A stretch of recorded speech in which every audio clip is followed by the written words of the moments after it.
శుక్లాంబరధరం విష్ణుం శశివర్ణం చతుర్భుజం ప్రసన్నవదనం ధ్యాయేత్ సర్వవిఘ్నోపశాంతయే. అగజానన పద్మార్కం గజాననమహర్నిశం అనేకదంతం భక్తానాం ఏకదంతముపాస్మహే. సరస్వతీ నమస్తుభ్యం వరదే కామరూపిణి విద్యారంభం కరిష్యామి సిద్ధిర్భవతు మే సదా. పద్మపత్ర విశాలాక్షి పద్మకేసరవర్ణిని నిత్యం పద్మాలయాం దేవి సామాం పాతు సరస్వతి. గురుర్బ్రహ్మా గురుర్విష్ణు గురుదేవో మహేశ్వర గురుర్ సాక్షాత్ పరబ్రహ్మ తస్మై శ్రీ గురవే నమః. పార్థాయ ప్రతిబోధితాం భగవతాం నారాయణేన స్వయం వ్యాసేన గ్రథితాం పురాణమునినా మధ్యే మహాభారతం. అద్వైతామృతవర్షిణీం భగవతీం అష్టాదశాధ్యాయినీం అంబ త్వామనుసంధదామి భగవద్గీతే భవద్వేషిణీ. భగవద్గీత ఈరోజు మనం 3వ అధ్యాయం కర్మయోగం మొదలెట్టబోతున్నాం. 2వ అధ్యాయం గురించి చాలా చాలా బాగా రాశారు. నాకు చాలా సంతోషంగా ఉంది, అందరికీ అర్థమైంది అది. ఎందుకంటే 2వ అధ్యాయం అర్థమైతే భగవద్గీత మీకు ఫౌండేషన్ పడింది అని అర్థం. ఇంకా ఇక్కడి నుంచి చెప్పింది మీరు తేలిగ్గా అల్లుకుపోగలరు. 2వ అధ్యాయమే అన్నిటికంటే కష్టం. చాలా మంది అదే పారాయణ చేస్తూ ఉంటారు, ఇక 3కు వెళ్ళరు. ఎందుకంటే అన్ని అధ్యాయాల సారాంశం అందులో ఉంది కాబట్టి. అది మీరు చాలా చాలా బాగా రాశారు అందరూ. అది జస్ట్ మనం చూసేసి వెళ్ళిపోదాం. ఇందులో మొట్టమొదట శుభమంతెన రాశారు. పరిపూర్ణంగా చెప్పబడిన ఆత్మజ్ఞానమే సాంఖ్యయోగము. అది చాలా కరెక్ట్. ఇందులో అర్జున శరణాగతి, ఆత్మానాత్మ వివేకం, నిష్కామ కర్మ, స్థితప్రజ్ఞ లక్షణాలు చెప్పబడ్డాయి అని ఒక్క దాని గురించి ఆవిడ వివరించారు. అది కరెక్ట్. అందులో ఏం చెప్పబడ్డాయి, దానికి అసలు ఏమిటి అనేది. తర్వాత శ్రీదేవి రాశారు. ఇది గీతాసారం, ఈ అధ్యాయం పొడిగింపే మిగతా అన్ని అధ్యాయాలు అని రాసి ఆవిడ కర్మణ్యేవాధికారస్తే శ్లోకానికి 47వ శ్లోకానికి అది చాలా మంచి వివరణ ఇచ్చారు. తర్వాత శుభ, అన్యథా శరణం నాస్తి అంటూ అర్జునుడు శరణు ఎప్పుడు వేడాడో అప్పుడే భగవంతుడు గురు స్థానంలో నిలబడి బోధన మొదలెట్టాడు. అది చాలా కరెక్ట్. ఎప్పుడైతే ఆయన శరణాగతి చేసిన తర్వాతే ఈయన బోధన స్టార్ట్ చేస్తాడు, అంతవరకు వదిలేస్తాడు. తర్వాత ఇంకొక చాలా మంచి పాయింట్ రాశారు ఆవిడ. త్రివేణి సంగమం అంటూ రాశారు. మనస్సు, శరీరం, ఆత్మ ఈ 3 కలిస్తేనే త్రివేణి సంగమం అంటూ ఏర్పడుతుంది అంటూ దాని గురించి రాశారు. ఇక లక్ష్మి ఎన్, ఆవిడ 2వ చాప్టర్ ద్వితీయం కాదు ఇది అద్వితీయం అన్నారు. అద్వితీయం, అది చాలా బాగుంది కదా. ద్వితీయ కాదు ఇది అద్వితీయం. అంత మొత్తం సారాంశమే ఉంది ఇది, మొత్తం భగవద్గీత సారాంశం. ఇందులో సమాధి స్థితి గురించి కూడా బాగా వివరించారు. తర్వాత బ్రాహ్మీ స్థితి అనేది ఏంటి అనేది దాని గురించి లక్ష్మి గారు రాశారు. తర్వాత ప్రమోద ఆవిడ రాశారు.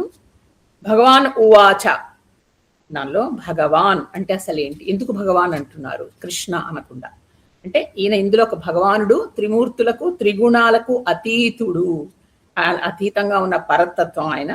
అందుకని ఇందులో భగవాన్ ఉవాచ అంటూనే రాశారు అంటూ అది చాలా మంచి పాయింట్. తర్వాత ప్రవృత్తి నుంచి నివృత్తికి ఇందులో చేర్చేవి కనపడుతున్నాయి అన్నారు. తర్వాత జానకి దేవి గారు రాశారు. ఇది ఆత్మ జ్ఞానానికి సంబంధించిన అధ్యాయం. ఇది ఏంటంటే శరీరం నశిస్తుంది, ఆత్మ నశించదు అంటూ మొదలెట్టిన ఆత్మజ్ఞానం ఇది. క్షత్రియుడి బాధ్యతని గుర్తు చేస్తూనే ఉంటాడు ఇందులో. జ్ఞానాన్ని చెప్తున్నట్టే చెప్పి తన బాధ్యతని గుర్తు చేస్తాడు ఇక్కడ పరమాత్ముడు. తర్వాత దైనందిన జీవితంలో మనం కూడా నేర్చుకునే విషయాలు ఎన్నో ఉన్నాయి ఇందులో అంటారు. ఇక డివిఎస్ రమాదేవి గారు రాశారు. ఇది పరిపూర్ణంగా చెప్పబడిన ఆత్మజ్ఞానం, నిష్కామ కర్మ, స్థిత ప్రజ్ఞ లక్షణాలు ఇవన్నీ ఉండగా బ్రాహ్మీ స్థితిని ఎలా పొందాలి, అలా పొందితే మోక్షం లభిస్తుంది అంటూ రాశారు అని చెప్పారు. మనకి భగవద్గీత గ్రూప్లో పద్మావతి గారు రాశారు, కానీ ఆవిడ రామాయణం గురించి రాశారు. అందులో ఆవిడేం రాశారంటే రాముడు హనుమంతుల్లో ఉన్న ప్రజ్ఞను ఎట్లా గుర్తించారు, ఆంజనేయ స్వామికున్న అతి గొప్ప లక్షణాలేంటి, అన్ని వేదాలు వేదాంగాలు ఆంజనేయ స్వామి చదివాడని రాముడు ఏ విధంగా గుర్తించాడు అంటూ ఆవిడ దాని గురించి వివరించారు. చాలా చాలా బాగుంటున్నాయమ్మా. ఎంత బాగా రాస్తున్నారంటే మీరు. భగవద్గీత మీద పట్టు వస్తుంది. అది నాకు చాలా ముచ్చటేస్తుంది. ఎందుకంటే అది మీకు గనక వస్తే మీ నుంచి ఎంతమందికో వెళ్ళిపోతుంది. అది నేను చెప్పాను కదా, మన జీవితంలో మనం ఒక్కటే లక్ష్యం పెట్టుకోవాలి, మన ద్వారా ఇంకొక మనిషికి భగవద్గీత అందాలి చాలు. మనకి జన్మ సంపూర్ణ సఫలం అయిపోయినట్టే. కాబట్టి అది మీరు పెట్టుకుంటే చక్కగా మీరు రాసింది ఇంకొకళ్ళకి చెప్పండి, లేదా మీకు వేరే గ్రూప్కి పంచుకోండి, ఏదైనా చేయండి. భగవద్గీత మన ద్వారా వెళ్ళాలి. ఇది మన గ్రంథం కదా, అది మర్చిపోతున్నాం. ఇప్పుడు మీరు చెప్పండి, ఇందులో ఇంతలాగా ఇన్ని విషయాలు చెప్పబడ్డాయని మీకే తెలుసు.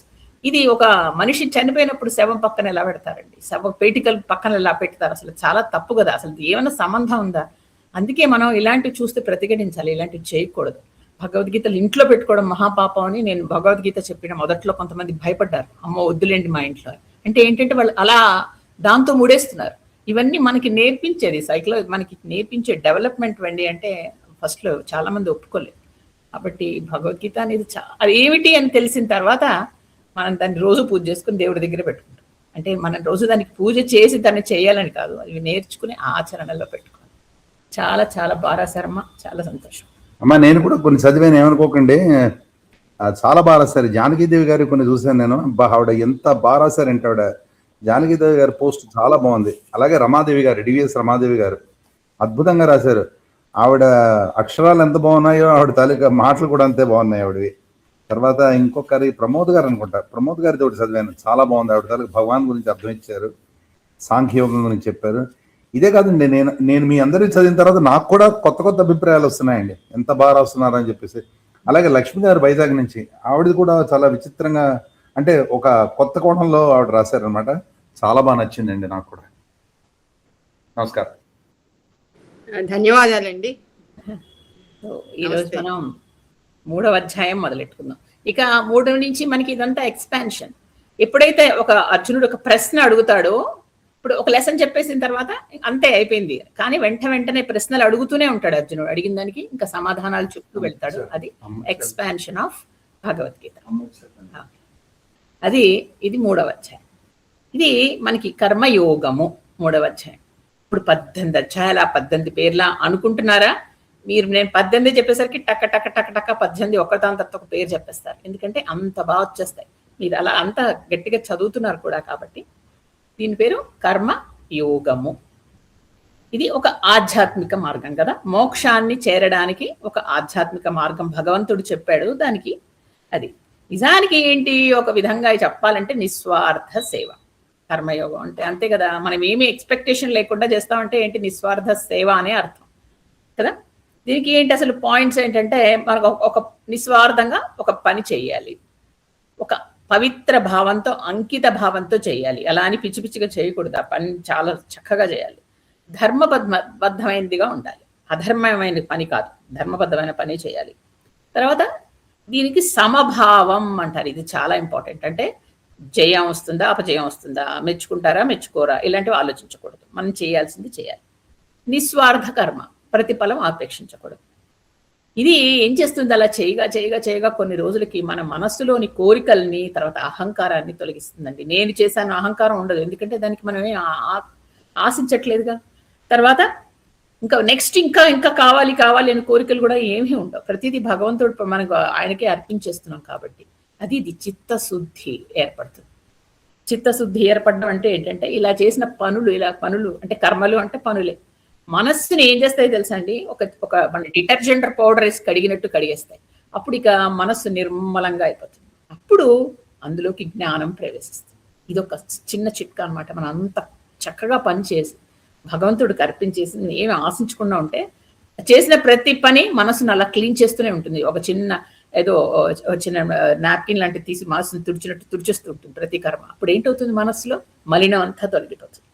కాబట్టి మనకి ఇంకా కర్మబంధాలు ఉండవు, పుణ్యం ఉండదు, పాపం ఉండదు, మనకి అసలు ఎక్స్పెక్టేషనే లేదుగా.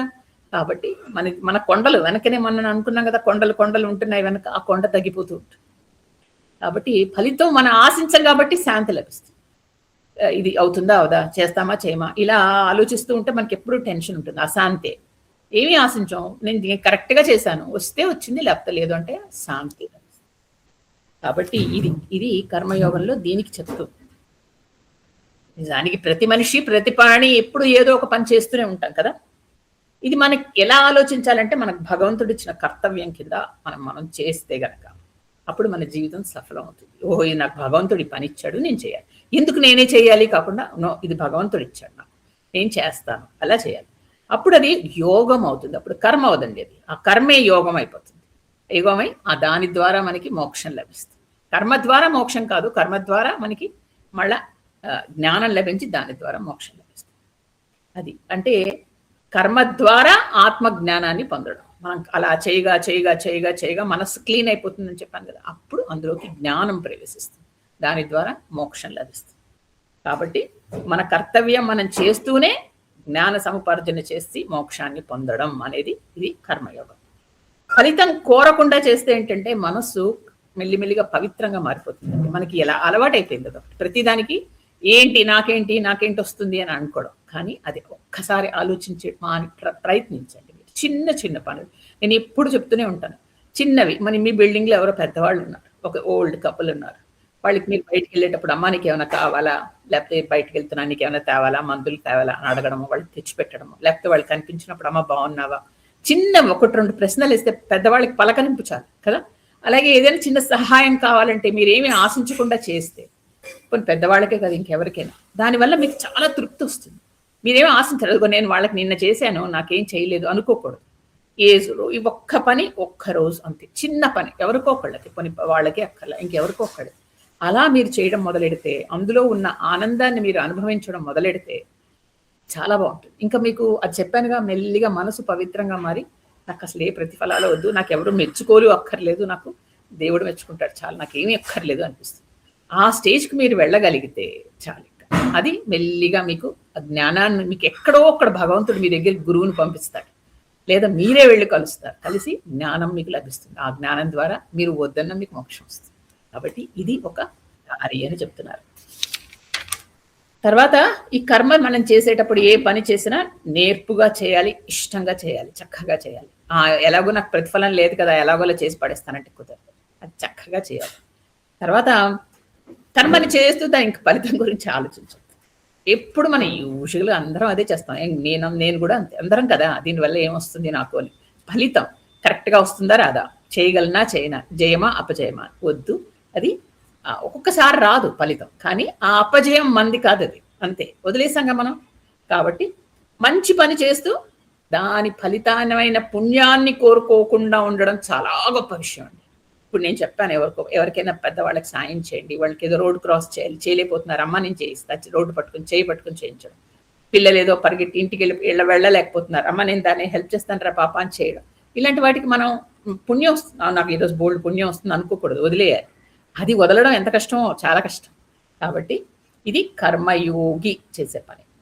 లోకం మేలు కోసం ఈశ్వరార్పణ బుద్ధితో చేస్తూ ఉండాలి.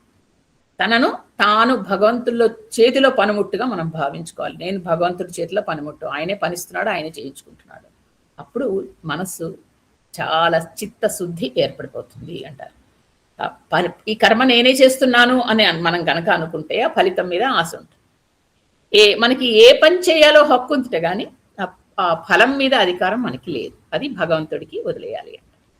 ఈ అధ్యాయంలో ఏం చెప్పబడిందంటే అసలు చేయాల్సిన పనులేంటి, మన విద్యుక్త ధర్మాలేంటి, ఎందుకు చేయాలి, చేయకపోతే హాని ఏంటి, చేస్తే లాభాలేంటి, తర్వాత కొన్ని బంధకారకమైన పనులుంటాయి, కొన్ని కర్మలు చేస్తే మనం అందులో బంధంలో పడిపోతూ ఉంటాం, అవేంటి, తర్వాత ఏవి ముక్తి సాధకాలు అని ఇలాంటివన్నీ కేవలం కర్మల గురించి చెప్పబడింది. కాబట్టి ఈ అధ్యాయాన్ని కర్మయోగము అంటారు.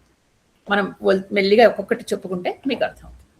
ఇప్పుడు ఇందులో అర్జునుడు వేసిన ప్రశ్నను బట్టి భగవంతుడు సమాధానాలు ఇస్తూ వెళ్తాడు. అర్జున ఉవాచతో మొదలవుతుంది ప్రశ్న. ఇక్కడ చూడండి, అర్జునుడు వేసే ప్రశ్నలకి సమాధానం చెప్తూ భగవద్గీత అంతా నడుస్తుంది.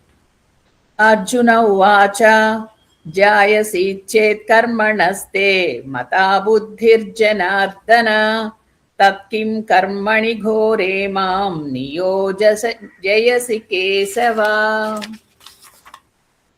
ఇక్కడ అర్జునుడు కృష్ణుడిని ప్రశ్న అడుగుతున్నాడు. ఏంటంటే, ఓ జనార్దన, ఓ కేశవ అని పిలుస్తున్నాడు. జనార్దన అంటే జనులచే అర్థింపబడేవాడు. అందరం వెళ్ళి ఏదో ఒకటి అడుగుతూ ఉంటాం కదా, అందుకని అందరూ నిన్ను బోల్డ్ అని అడుగుతున్నారు, నువ్వు అందరి కోరికలు తీరుస్తున్నావు. నాది కూడా ఒక అభ్యర్థన ఉంది, విను అంటే. కేశవ అంటే కేసిని ఒక రాక్షసుని మర్దించిన వాడు అని ఒక అర్థం. తర్వాత ఇంకొక అర్థం ఏంటంటే జ్ఞాన రూపమైన కిరణాలు వెదజల్లేవాడు. ఇక్కడ ఇంకా ఆయన భగవంతుడు అని ఈయన రాలేదు, గురువుగా స్వీకరించాడు అంతే. భగవంతుడు అని ఒక నిర్ణయానికి అర్జునుడు రాలేదు, గురువుగానే మాట్లాడుతున్నాడు. కాబట్టి కేశవ అంటే కేసి అనే రాక్షసుణ్ణి సంహరించావు అని అలాగా ఆయన్ని ముందర చెబుతూ ఎంత వినయంగా వందనంగా అడుగుతాడో చూడండి. నీ అభిప్రాయాన్ని బట్టి నాకు నువ్వు ఇంతవరకు చెప్పింది కొంతవరకు అర్థమైంది. నువ్వు కర్మయోగం ఉందన్నావు, జ్ఞానయోగం ఉందన్నావు. కానీ నాకు ఏమనిపిస్తోందంటే కర్మ కంటే జ్ఞానం మంచిదని నువ్వు అంటున్నావేమో అనిపిస్తోంది. అలా అనుకున్నప్పుడు మరి నన్నెందుకు యుద్ధం చేయమంటావు, నన్నెందుకు కర్మ చేయమంటున్నావు? నేను కూడా నాకు ఓన్లీ జ్ఞానం చెప్తే సరిపోతుంది కదా అంటున్నాడు.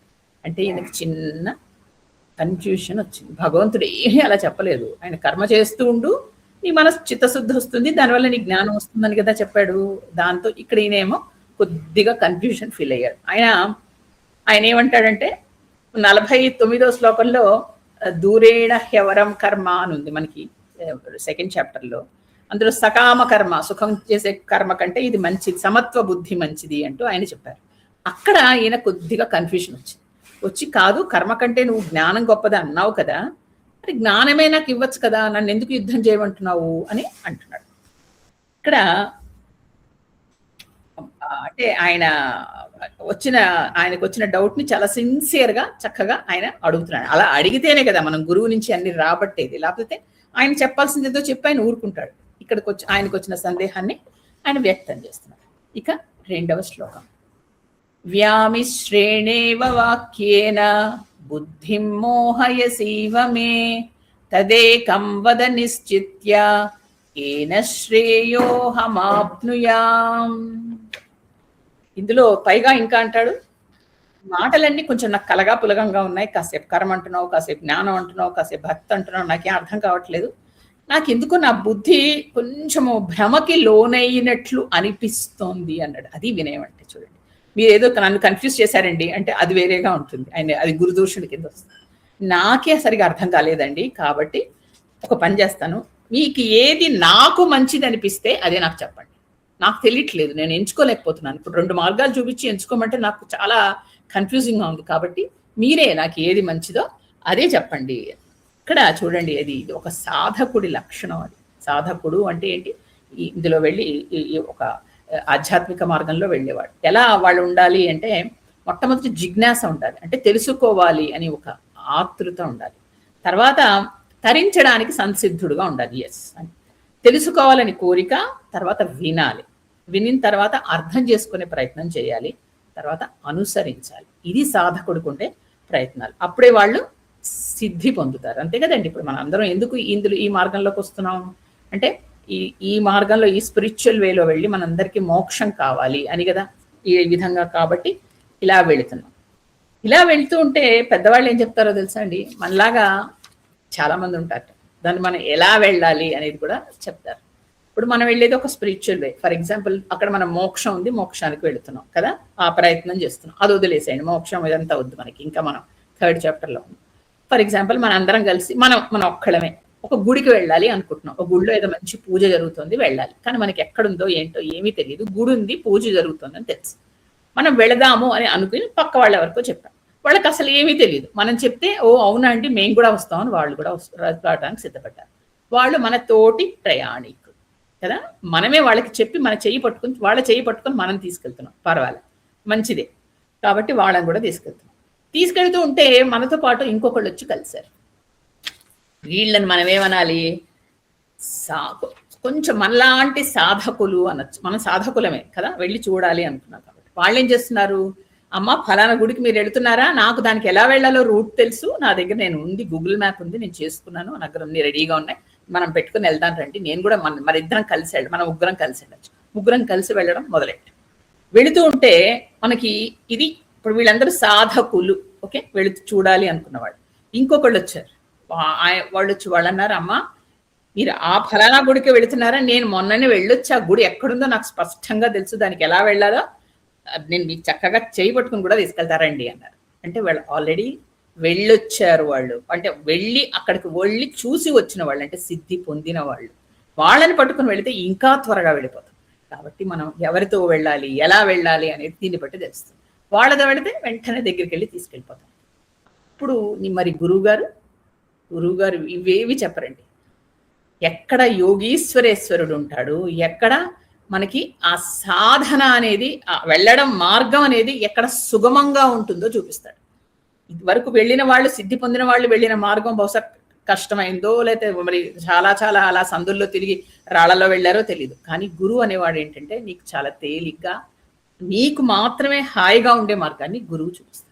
చూపించి ఎక్కడికి తీసుకెళ్తాట, యోగీశ్వరేశ్వరుడు ఎక్కడ ఉంటాడు అంటే మనం ఏదే గుడికి వెళ్ళాలనుకుంటున్నామో అక్కడికి తీసుకెళ్తారు అంట. ఇది మనకి ఆధ్యాత్మిక మార్గంలో మనం వెళ్ళాలనుకునేది. వెళ్ళే వాళ్ళందరూ పేర్లేంటి, సాధకుడు, సిద్ధి పొందినవాడు, తర్వాత గురువు గారు, వీళ్ళందరితో తోటి ప్రయాణికులు, తర్వాత యోగీశ్వరేశ్వరుడు, ఇలా నలుగురం ఉంటాం. వీళ్ళందరి పేర్లు మీకు చెప్తే ఇలా గుర్తుండిపోతాయని చెప్పాను. ఇక ఈయన యుద్ధం, ఈయన నీ మాటలన్నీ కలగాపులంగా ఉన్నాయి అని చెప్పి ఏం చెప్తున్నాడు, నాకు ఏది శ్రేయస్సో ఏది మంచిదో నువ్వే చెప్పు అంటున్నాడు. దేనివల్ల నేను యుద్ధం గెలుస్తాను అని అడగట్లేదు, చూడండి, నాకు ఏది మంచిదో ఏది శ్రేయస్సో అని అడుగుతాడు. కాబట్టి శ్రేయస్సు అనేది ఎప్పుడు జ్ఞానం వల్లే వస్తుంది కదా. అందువల్ల జ్ఞానం గురించి ఇక్కడ భగవంతుడు చెప్తున్నాడు. చెప్పి నీకు నిష్కామ కర్మతోనే జ్ఞానం వస్తుంది. మామూలుగా జ్ఞానం ఉరికేనే రాదు. చాలా కొద్ది మంది ఉంటారు, ఎక్కడో కోట్లలో ఒకళ్ళు, రామకృష్ణ పరమహంస లాంటి వాళ్ళు, వాళ్ళకి ఎవరికో వస్తుంది అంతే తప్ప మిగతా వాళ్ళందరికీ నిష్కామ కర్మ వల్ల మాత్రమే జ్ఞానం వస్తుంది. ఇవన్నీ శ్రీకృష్ణుడు స్పష్టంగా చెప్పాడు 2వ అధ్యాయంలో. కానీ ఇక్కడ అర్జునుడు కొద్దిగా తడబాటు పడ్డాడు. పడి వినయంగా చెప్తున్నాడు, నేను నీకు శరణాగతుండి కాబట్టి నీవే నిశ్చయించి నాకు ఏది శ్రేయస్సో చెప్పు అని చెప్పాడు. ఇక్కడ మనం కొద్దిగా ఆలోచించుకుని వెళదాం. కర్మ ఏంటి, కర్మయోగం ఏంటి, జ్ఞానం ఏంటి, జ్ఞానయోగం ఏంటి, వీటికి ఏంటి తేడాలు ఏంటి కదా. కొన్ని చోట్ల కర్మ అంటున్నాం, కొన్ని చోట్ల కర్మయోగం అంటున్నాం, కొన్ని చోట్ల జ్ఞానం అంటున్నాం, జ్ఞానయోగం అంటున్నాం. ఏంటి అని, కర్మ అంటే మనం చేసే పనులు అన్ని కర్మలే కదా. కర్మ కాదు ఇది, 2వ కాదు, మొదటి కర్మ అంటే పని, చేసే పనులన్నీ కర్మ. వీటిల్లో చేయాల్సిన పనులు, చేయకూడని పనులు, అలాంటివి సకర్మలు, అవన్నీ తర్వాత మనం తెలుసుకుంటాం. కానీ కర్మ అంటే పని. మరి కర్మ యోగము అంటే ఏంటి అంటే, కర్మ యోగము అంటే కొన్ని పనులు ఉంటాయి, ఆ పనుల వల్ల మనం జ్ఞానం పొందుతాం. జ్ఞానం పొందుటకు చేసే కర్మలని కర్మయోగము అంటారు. కర్మ అంటే మామూలుగా చేసే పని, జ్ఞానం పొందుటకు మనం చేసే కర్మలని కర్మయోగము అంటారు. అలాగే జ్ఞానం అంటే మనం అన్ని తెలుసుకోవడానికి, కొన్ని విషయాలు తెలుసుకోవడం జ్ఞానం. ఇక జ్ఞాన యోగం అంటే మోక్షమునకే మనం జ్ఞానాన్ని ఉపయోగిస్తే అది జ్ఞాన యోగం అవుతుంది. మోక్షమునకే ఉపయోగించే జ్ఞానం జ్ఞానయోగం, మోక్షమునకే తెలుసుకునే జ్ఞానం జ్ఞానయోగం. అన్ని జ్ఞానాలు, అనేక జ్ఞానాలు ఉంటాయి. ఏదో సైన్స్కి సంబంధించింది, సోషల్, మరోటో, లేకపోతే మ్యాథ్స్, ఇవన్నీ జ్ఞానాలే. కానీ ఏదైతే మోక్షం గురించి మనకు తీసుకెళ్తుందో, మోక్షానికి దగ్గరగా, అది జ్ఞానయోగం. కాబట్టి కర్మయోగము, జ్ఞానయోగం మీకు క్లియర్గా అర్థమయ్యాయి.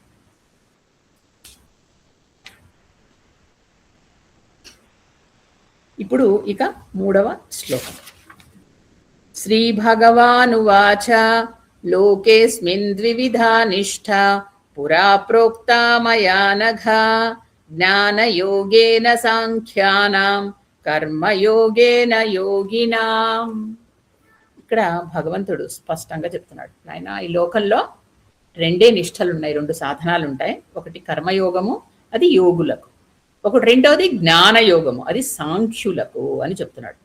ఒకటి కర్మయోగము, యోగులు అంటే ఇందులో మోక్షం కావాలి అని వెళ్ళేవాళ్ళు సాధకులుగా వెళతారా, వాళ్ళు యోగులుగా మారి వాళ్ళు జ్ఞానం సంపాదిస్తారు. మొట్టమొదటి ఫస్ట్ స్టేజ్ సాధకుడు, తర్వాత దే బికమ్ యోగి. అప్పుడు అక్కడి నుంచి వాళ్ళు జ్ఞాన సముపార్జన చేసి వాళ్ళు సాంఖ్యులుగా మారిపోతారు, అంటే స్టేజెస్. కాబట్టి కర్మయోగం అంతా యోగులకి, తర్వాత ఈ జ్ఞానయోగం ఏదైతే ఉందో అది సాంఖ్యులకి అని చెప్పాడు. సాంఖ్యులు అంటే చెప్పాను కదా, రామకృష్ణ పరమహంస, రమణ మహర్షి, ఇలాంటి వాళ్ళు పుట్టుకతో అలా పుట్టి వాళ్ళకి ఇంకేమి నచ్చవు, వాళ్ళు ఎప్పుడు నివృత్తి మార్గంలో ఉంటారు. అది కాబట్టి ఈ కర్మయోగాన్నే సమత్వ యోగము అంటారు, బుద్ధి యోగం అంటారు. ఇవన్నీ కర్మయోగానికి ఉండే పేరు. కాబట్టి ఈ కర్మల యోగంలో ఎవరెవరు వెళుతున్నారో వాళ్ళందరికీ జ్ఞానం కలిగించడం అది అనమాట దీని ప్రయోజనం. ఎందుకంటే జ్ఞానంతో మోక్షం వస్తుంది కాబట్టి. అది అందుకని రెండే ఉన్నాయి, ఒకటి కర్మయోగం, రెండు జ్ఞానయోగం అని చెప్పారు. ఇక 4 న కర్మణామనారంభాత్ నైష్కర్మ్యం పురుషోస్నుతే నచ సన్యాసనాదేవ సిద్ధిం సమధిగచ్చతి. ఇక ఈయనేం చెప్తున్నారంటే, మనం కర్మలని ఆచరించకుండా ఉంటే మనకి అప్పుడు ఇక నైష్కర్మ సిద్ధి అనేది దొరకదు, కర్మలు చేస్తేనే వస్తుంది అని చెప్తున్నారు అనమాట. అంటే జ్ఞాన సిద్ధి అనేది రాదు, కర్మాచరణ చేస్తేనే మనకి ఆ జ్ఞాన సిద్ధి వస్తుంది. కొంతమంది అసలు ఏమీ తెలియకుండా, జ్ఞానం ఏమీ రాకుండా, లేదు మేము అన్ని పనులు మానేసాం, మాకు ఇంకా మేము సన్యాసం తీసుకుందాం అంటే అది పనికిరాదు. అన్ని ఫస్ట్ జ్ఞానం వస్తేనే అప్పుడు పనులు మానాలి. మన జ్ఞానం పూర్తిగా కలిగే వరకు మన కర్మలు ఏవైతే ఉంటాయో అవి చేస్తూనే ఉండాలి, ఏవి మానడానికి వీలు లేదు అని స్పష్టంగా చెప్తున్నారు. అంటే ఏంటి, సన్యాసం తీసుకోవడం ఏదైనా మధ్యలో నాకు ఇంకా చాలు, నేనేం పనులు చేయను, వెళ్ళిపోతాను ఇక్కడి నుంచి, నేను సన్యాసం తీసుకుంటాను అనడానికి లేదు. మనం పూర్తి జ్ఞానం పొందేంత వరకు మనకి ఏదైతే మనకి పుట్టించాడో, ఎలా పుట్టించాడో ఆ పనులు చేస్తూనే ఉండాలి. ఇప్పుడు మనం ఈరోజు రామాయణంలో మాట్లాడుకోబోతున్నాం. వానరుల ధర్మాలు, మానవుల ధర్మాలు, మనం ఎందులో ఏ జాతిలో ఎలా పుడితే ఆ వర్ణాశ్రమ లేకపోతే మరోటో చేస్తూనే ఉండాలి. అలా చేస్తూనే ఉంటేనే మనకి చిత్తశుద్ధి కలిగిన తర్వాత మోక్షం. ఇది స్టెప్ బై స్టెప్ ఇక్కడ భగవంతుడు చెప్తూ ఉన్నాడు. ఎప్పుడైతే అర్జునుడు ఒక చిన్న సందేహాన్ని వెలిబుచ్చుతాడో వెంటనే భగవద్గీత అలా పొడిగించబడుతూ ఉంటుంది. దానివల్ల ఆయన ద్వారా మనలాంటి సందేహాలు ఆయన వెలుబుచ్చి దాని ద్వారా అనేక విషయాలు మనకి ఇక్కడ తెలుపుతూ ఉంటారు.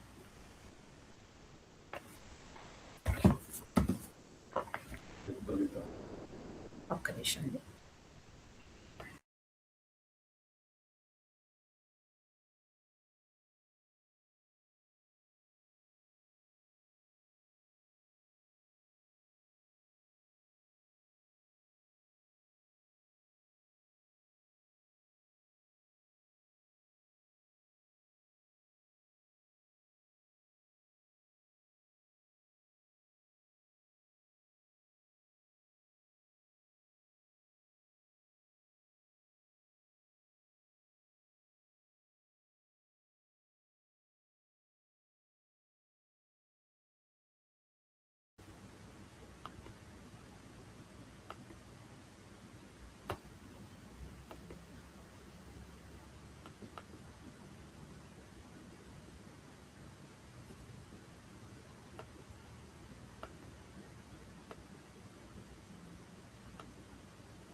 ఒక నిమిషం అండి, కెమెరా ఓపెన్ అవుతుంది.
కెమెరా ఏదో చిన్న ప్రాబ్లమ్స్.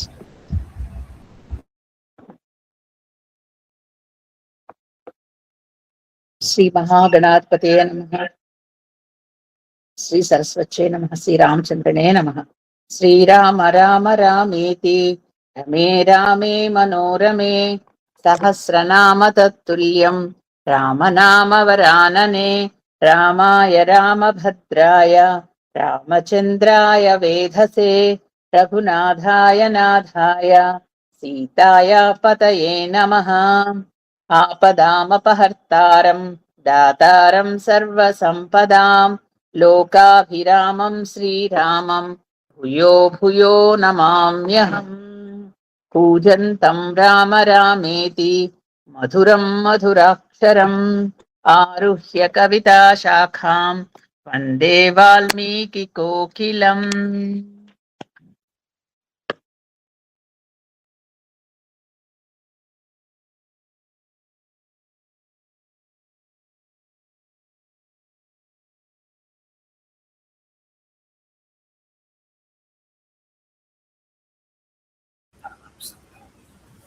రామాయణం కిష్కింధకాండ వినిపిస్తోందండి? వినిపిస్తుంది క్లియర్ గానే. వాలి సుగ్రీవుల యుద్ధం అది మొన్న చెప్పుకున్నాం. వాలి మొదటిసారి పిలిచినప్పుడు వచ్చి సుగ్రీవుణ్ణి యుద్ధంలో ఓడిపోయేలా చేశాడు. ఆయన భయపడి వెనక్కి పరిగెట్టి వెళ్ళిపోయాడు మళ్ళా ఋష్యముఖ పర్వతానికి. వెళ్ళిన తర్వాత రాముడు వెళ్ళేసరికి అప్పుడు సుగ్రీవుడు బాధపడ్డాడు. నువ్వు ఎందుకు వాలిని సంహరించలేదు? నాకు ముందరే చెప్పవలసింది కదా, అనవసరంగా వెళ్ళి యుద్ధంలో దెబ్బలు తిన్నాను. అప్పుడు రాముడు ఆయన మెళ్ళో మాల వేయించాడు లక్ష్మణుడి తోటి. తన గుర్తు, భగవంతుడి గుర్తు అని మనం అనుకున్నాం. వేసి ఇప్పుడు నువ్వు వెళ్ళి యుద్ధానికి నువ్వు నేను తేలిగ్గా గుర్తుపడతాను, మీ ఇద్దరు ఒకేలా ఉన్నారు అందుకని గుర్తుపట్టలేకపోయాను అని మళ్ళా వచ్చి పిలిచాడు. పిలిస్తే ఈసారి తార వాలిని వారించింది. చాలా తార తెలివితేటలన్నీ మనం స్పష్టంగా ఒక్కొక్క మాట చెప్పుకున్నాం. వద్దు, ఇది ఎవరో వచ్చి సుగ్రీవుడికి సాయం చేస్తున్నారు రాముడు లక్ష్మణుడు అనేవాళ్ళు అని రాముడు గురించి చాలా ఆవిడ పొగిడి చెప్పింది. చాలా ఆయన ఎవరో కాదు, ధర్మాత్ముడు, దేవదేవుడు, మనకి వద్దు ఇదంతా. అంటే లేదు, నా తమ్ముడు వాడు నాతో పిలుస్తూ ఉంటే నేను వెళ్లకుండా ఎలా ఉంటాను, వెళతాను అని ఇంద్రుడిచ్చిన మాల వేసుకుని మరి ఆయన దానికి వెళ్ళాడు. ఆ యుద్ధం చాలా భీభత్సంగా జరిగింది.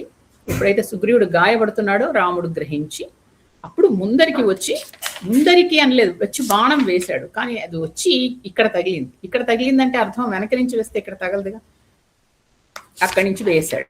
వేసేసరికి అప్పుడు ఆ శబ్దానికి పక్షులు జంతువులు పారిపోయేంత శబ్దంతో ఆయన వింటి నారిని సంధించి దాన్ని అప్పుడు వేశాడు. మరి అంత మొత్తం అడవి మొత్తం అన్నిటికి వినిపించి పరిగెడితే మరి వాళ్ళకి ఎందుకు వినిపించలేదు? ఆయన యుద్ధంలో పరాగ్గా ఉన్నాడా? ఉన్నప్పుడు ఒకవేళ నిజాంగా బాణం వస్తూ ఉంటే ఎదురుకుండా వాయుదేవుడికి ఉన్నంత వేగం ఉంది వాలికి. ఎందుకంటే ఆయన ఒక్కొక్క గెంతులో ఒక్కొక్క సముద్రం, ఒక్కొక్క వైపు తూర్పుకు ఒక గెంతు, పడమరకు ఒక గెంతు, అలా చెప్పాం కదా మనం. వెళ్ళి ఆయన సంధ్యావందనం అప్పుడు 4 సముద్రాలు తిరిగేవాడు. అంత వేగంగా వెళ్తాడు ఆయన వానరుడు. అలాంటి వాడు నిజానికి అంత వేగంగా బాణం వస్తుంటే వెళ్ళి చేత్తో పట్టేసుకోగలడు, అంత బలం. అందుకే భయపడ్డాడు సుగ్రీవుడు. బాబోయ్ చాలా బలం మా అన్నయ్యకి అంటే. అందుకే కదా రాముడి బలాన్ని పరీక్ష చేశాడు. చేస్తే కానీ రామబాణం ఈ వేగాన్ని కూడా మించింది. అంటే వాయువు కూడా మించిపోయిన వేగం. రాముని బాణానికి ఉన్న వేగం మన ఇంత అని చెప్పాను నీకు నేను. రాముని బాణానికి తెలివితేటలు ఉంటాయి అంటారు పెద్దవాడు. కాబట్టి ఆ బాణం అంతే, ఎక్కడ దాక్కున్నా కొట్టేస్తుంది. అభయప్రదాతకు రక్షణ కూడా ఇస్తుంది. కాబట్టి వచ్చి వాలిని కొట్టింది. ఎలా కొట్టింది? అది గుచ్చుకుని రక్తం వస్తుంది, అంటే ప్రాణం మాత్రం పోవట్లేదు. ఇంకా ఆ ప్రాణాన్ని ఉంది. ఎందుకు? అనేక సందేహాలు ఉన్నాయి వాలికి. నిజానికి వాలి ద్వారా మనకి అవన్నీ ఆ సందేహం నివృత్తి చేశాకే అతను మరణించాలి. కాబట్టి ప్రాణం పోయేలాగా రాముడు కొట్టలేదు. నిజానికి కొడితే ఒక్క బాణం చేయగలడు. కానీ అతను ఆ సందేహాలు తీర్చుకునేంత శక్తి ఉంది. పైగా ఆయన మెడలో ఉన్న ఆ ఇంద్రుడిచ్చిన మాల ఆయన తేజస్సును కాపాడుతోంది. కాబట్టి ప్రాణము పోలేదు, తేజస్సు అలాగా ఆ విధంగా ఆయన ఉన్నాడు. ఉన్నప్పుడు రాముడు, లక్ష్మణుడు, సుగ్రీవుడు అక్కడికి వెళ్ళారు. వెళ్ళగానే అతను రాముడిని చూశాడు. చూస్తే ఆయన ఆయన మనస్సులో ఉన్నాయి. అంటే బుద్ధిశక్తి పనిచేస్తోంది, ప్రాణశక్తి పనిచేస్తోంది, ఇంకా మాట్లాడే శక్తి ఉంది, అన్నీ ఉన్నాయి, ఆయన వినికిడి శక్తి ఉంది. అప్పుడు అతను ఇంత దెబ్బ తగిలి ఇంత రక్తం కారుతున్నా ప్రశ్నలు అడగడం మొదలెట్టాడు. అన్ని ప్రశ్నలకి సమాధానం చెప్తాడండి. ఇవన్నీ మనకొచ్చే డౌట్లే. వీటి ఆ సందేహాలు మనకి ఇక్కడే నివృత్తి అవ్వాలి. లేకపోతే రాముడు అధర్మపరుడు అని మనం వాలి అన్నట్టు మనం కూడా అనేస్తాం. ఇది మనం తెలుసుకుని మనం మిగతా తరాల మిగతా వాళ్ళకి చెప్పాలి. కాదు, ఎందుకంటే రామాయణంలో ఎప్పుడో వచ్చే ఒకటి మొట్టమొదట వాలిది వస్తుంది, తర్వాత సీతమ్మది వస్తుంది కదా, సీతమ్మని అగ్ని ప్రవేశం. కాబట్టి ఇవి మనం చాలా క్షుణ్ణంగా చదువుకోవాలి. ఏం జరిగింది వాల్మీకి రామాయణంలో, ఏం చెప్పాడు వాల్మీకి అనేది మనం ఈరోజు మాట్లాడుకోబోతున్నాం. ఎప్పుడైతే బాణం తగిలిందో వాలికి ఆయనకి బలపరాక్రమాలు, శోభ, ప్రాణాలు ఇవన్నీ ఏవి పోలేదు, అన్నీ అలాగే ఉన్నాయి. ఎందుకంటే ఇంద్రుడిచ్చిన మాల ఆ తేజస్సును కాపాడింది. ఇంద్రుడి మాల ఎదుటి వాళ్లలో ఉన్న శక్తిని గ్రహిస్తుంది అనే మాట వాల్మీకి ఎక్కడ రాయలేదు. వాల్మీకి ఒకటే చెప్పాడు, ఆయన శోభని, ఆయన దాన్ని అది ఉన్నంత కాలం కాపాడుతూనే ఉంటుంది. అప్పుడు దగ్గరగా రామలక్ష్మణులు రాగానే వాలి ఈ విధంగా మాట్లాడడం మొదలెట్టాడు. మొట్టమొదట అన్నాడు, నువ్వు దశరథ మహారాజు కొడుకువి, ఉత్తమ వంశంలో జన్మించావు, ధర్మాత్ముడివి. నేను వేరే వాళ్లతో యుద్ధం చేస్తున్నప్పుడు నువ్వు నా మీద బాణం ఎందుకు వేసావు? తర్వాత నువ్వు గడ్డి కప్పిన బావివి అన్నాడు. అంటే బావి మీద గడ్డి కప్పితే మనకు తెలియకుండా దబ్బుక్కుని వెళితే బావిలో పడిపోతాం. అలాగే అందరూ ధర్మాత్ముడు అనుకుంటున్నారు, నువ్వు ధర్మాత్ముడివి కాదు సుమా, నువ్వు మంచివాడివి కావు. అన్ని నీలో ఉత్తమ గుణాలు ఉన్నాయని నా భార్య తార చెప్పింది, అడ్డుపడింది, నన్ను వెళ్ళనివ్వలేదు. కానీ నేను వినకుండా యుద్ధానికి వచ్చాను.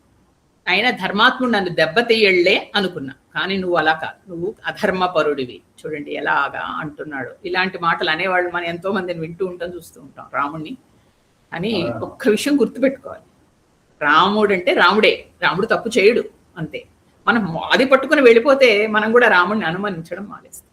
లేకపోతే మనకు కూడా వాలిలాగే అనేక అనుమానాలు వస్తుంటాయి. అందుకని వాల్మీకి ఏం చేశాడంటే వాలి ద్వారానే అన్ని అడిగిపించాడు. ఇక తర్వాత ప్రశ్న చూడండి, ఎలాంటి ప్రశ్నలు వేస్తున్నాడు వాలి. చెప్పాను కదా, అతనికి తెలివి ఏమాత్రం తగ్గలేదు. నీకు, మీ దేశానికి, మీ ఊరికి నేను ఎప్పుడు ఏ అపకారం చేయలేదు కదా, నిన్నే అవమానపరిచానా, నిన్నేమైనా అన్నానా? ఏమీ అనలేదు. మరి నాతో నీకు యుద్ధం ఎందుకు?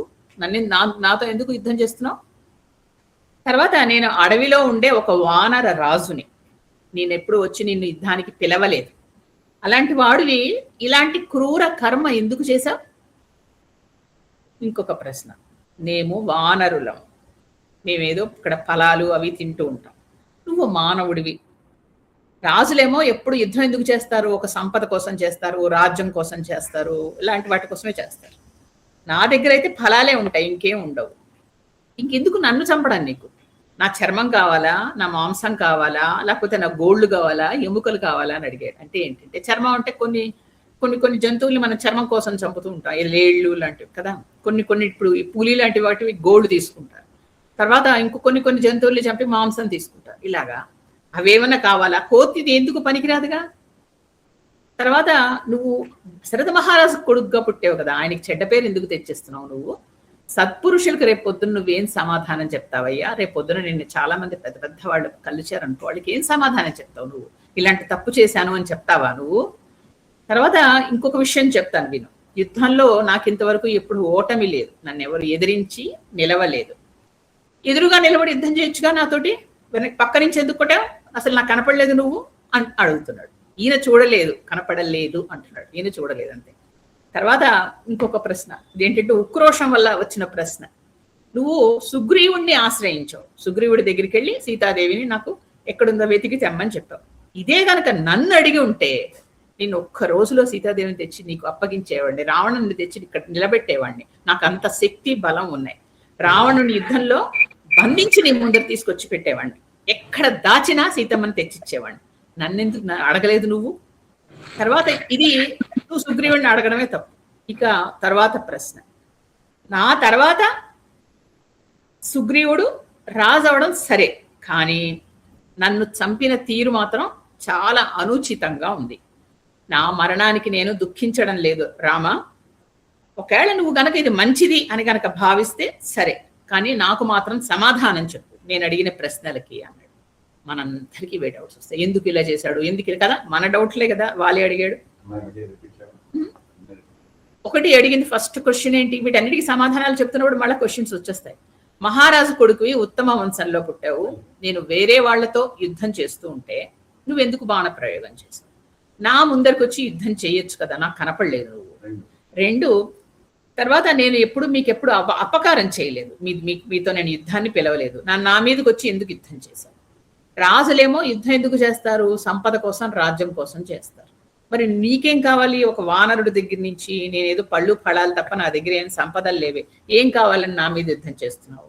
తర్వాత నువ్వు సత్పురుషులకి ఎలా సమాధానం చెప్తావు రేపొద్దున్న? ఇవన్నీ నీకు మత్స్ అయిపోవా జీవితంలో? ఇక నువ్వు సుగ్రీవుడిని ఎందుకు ఆశ్రయించావు? నన్ను గనక ఆశ్రయించుంటే నేను ఒక్క రోజులో నీ ముందర రావణాసురుని నిలబెట్టేవాడిగా, సీతమ్మని తెచ్చిచ్చేవాడిగా. కాబట్టి ఇవన్నీ చేసినవి తప్పులే నువ్వు, కాబట్టి వీటన్నిటికీ నాకు సమాధానం కావాలి అని అడిగాడు. ఇక్కడ వాలి అది రాముడు బాణాలతో కొట్టినప్పుడు నేను మీకు చెప్పాను, ఆయన్ని ప్రాణాలతో మిగిల్చాడు, ప్రాణాలు పూర్తిగా తీయలేదు. ఎందుకంటే ఈ ప్రశ్నలకి సమాధానాలు చెప్పడం కోసమే. ఇప్పుడు ఇక రాముడి జవాబులు మనకి విని మనం అర్థం చేసుకోవడానికి ప్రయత్నం అతి మెల్లిగా చెప్పుకుందాం, ఎందుకంటే ఇది మనకి పూర్తిగా వంట పట్టాలి కాబట్టి. వాలి ప్రశ్నల్లో మీకు పైకి నిజంగా ధర్మం కనిపిస్తుంది కదా, నిజమే కదా, ఇవన్నీ చాలా కరెక్ట్ అనిపిస్తుంది. మన మనసులోవే, మనం బయటికి చెప్పడానికి రాముడు కదా అమ్మో అని భయపడతాం, కానీ నిజంగా మనకు వచ్చిన డౌట్లు. కానీ ఇవన్నీ లోపలికి తరిచి చూస్తే ప్రతిదీ అధర్మమే. దీన్నే ధర్మ సూక్ష్మం అంటారు. మనకి భారతంలో చాలా క్లియర్గా చెప్పబడుతుంది, ధర్మం ఒకటి, ధర్మ సూక్ష్మం ఒకటి. ధర్మం అంటే పైకి కనిపిస్తూ ఉంటుంది ధర్మం, ఇది ఇలా చెయ్యాలి, పొద్దున్నే లేవాలి, సాయంత్రం ఇది చేయాలి, ఇలా అవన్నీ ధర్మ వాళ్ళని. ధర్మ సూక్ష్మాలని ఉంటాయి, అవి పైకి ధర్మంలాగా కనపడవు, తప్పులాగా కనపడుతుంది, కానీ అది చెయ్యబడి ఆ విధంగా చెయ్యాలి. కొంతమంది మాత్రమే చేయగలరు, అలా చేస్తేనే అప్పుడు ధర్మం గెలుస్తుంది. అందుకే మనకి తెలియక భారతంలో శ్రీకృష్ణుడు అంత అన్యాయం చేశాడు, శ్రీకృష్ణుడు మోసం చేశాడు అంట. అవన్నీ కొన్ని ధర్మ సూక్ష్మాలు ఉంటాయండి. ద్రౌపది 5 మందిని పెళ్లి చేసుకుంది, పైకి అధర్మంలా కనపడుతుంది, అది ధర్మ సూక్ష్మం. దాని కింద ఎన్ని కథలు చెప్పుకున్నామో, ఎంత ఉందో దాని వెనక కథలు, అవన్నీ ధర్మ సూక్ష్మాలు తెలిస్తే అది చాలా కరెక్ట్ అంటాము. కానీ అది ఎవరు చేస్తారు? బాగా తెలిసిన వాళ్ళు, ధర్మాలు బాగా నేర్చుకున్న వాళ్ళు, తెలిసిన వాళ్ళు మాత్రమే చేయాలి. అది చూసేసి మళ్ళీ మనం అనుసరించకూడదు ధర్మ సూక్ష్మాలు. కాబట్టి చాలా పెద్దవాళ్ళు, ధర్మం మీద బాగా పట్టున్న వాళ్ళు, ఇలాంటి వాళ్ళు మాత్రమే చేస్తారు. అని ఇక్కడ చెప్తూ, ఇక్కడ భగవంతుడు ఇక్కడ చేసిందన్నీ ధర్మ సూక్ష్మము అని చెప్పాడు. కాబట్టి ఇక్కడ మొట్టమొదట భగవంతుడు, రాముడు నిర్ణయించుకుని వచ్చింది ఏంటి? ధర్మ రక్షణ. ఆయన జీవితంలో ధర్మమే కదా, ధర్మ రక్షణ. ఆయన మొట్టమొదట ఆయన చేసింది ధర్మ రక్షణ చేద్దామని వచ్చాడు. 2 ప్రతిజ్ఞ. ఏంటి?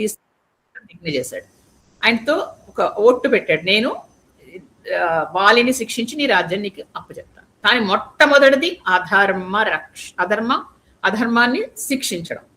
కాబట్టి అధర్మాన్ని దెబ్బతీయడానికి ఒక్కొక్కసారి ధార్మిక ప్రయోజనం కోసం ఒక్కొక్క పని చెయ్యాల్సి వస్తుంది, దాన్ని ధర్మ సూక్ష్మం అంటారు. ఇది మనకి అర్థం కాదు, ఇది మనకి రాజనీతి శాస్త్రంలో చెప్పబడుతుంది. ఒక శాస్త్ర సహాయంతో, గురువు సహాయంతో మనకి అర్థం అవుతాయి, లేకపోతే అర్థం కావు. ఇది మనకు తప్పుగానే కనిపిస్తూనే ఉంటుంది, కానీ దాన్ని ఎవరో విడమర్చి చెప్పాలి, ఒక శాస్త్ర సహాయంతో చెప్తేనే మనకి అర్థమవుతుంది. దీన్ని దండనీతి శాస్త్రం అంటారు. అంటే ఏంటి? తప్పు చేసిన వాళ్ళని ఎలా శిక్షించాలి అనేది, అది ఇక్కడ మనకి చెప్తారు. ఇవన్నీ ఇప్పుడు వాలి సమాధానాలు వింటాడు, మనకు వాలి అయ్యో పాపం వాలిని చంపేశాడే అని మనకి జాలి వస్తుంది కదా. ఈ జాలి వల్ల నిజానికి ఒక్కొక్కసారి మనకి కళ్ళలో నీళ్లు కూడా వచ్చేస్తాయి, అయ్యో పాపం మన వాలిని చంపేశాడమ్మా, వాలి అనుకుంటాం. కానీ గట్టిగా నిలబడి అలాంటి వాడిని దండించడానికి ధర్మ కాఠిన్యం కావాలి అంటారు. ధర్మ కాఠిన్యం అంటే ఒక ధర్మాన్ని పాటించేటప్పుడు కఠినంగా కూడా ఉంటారు కదా.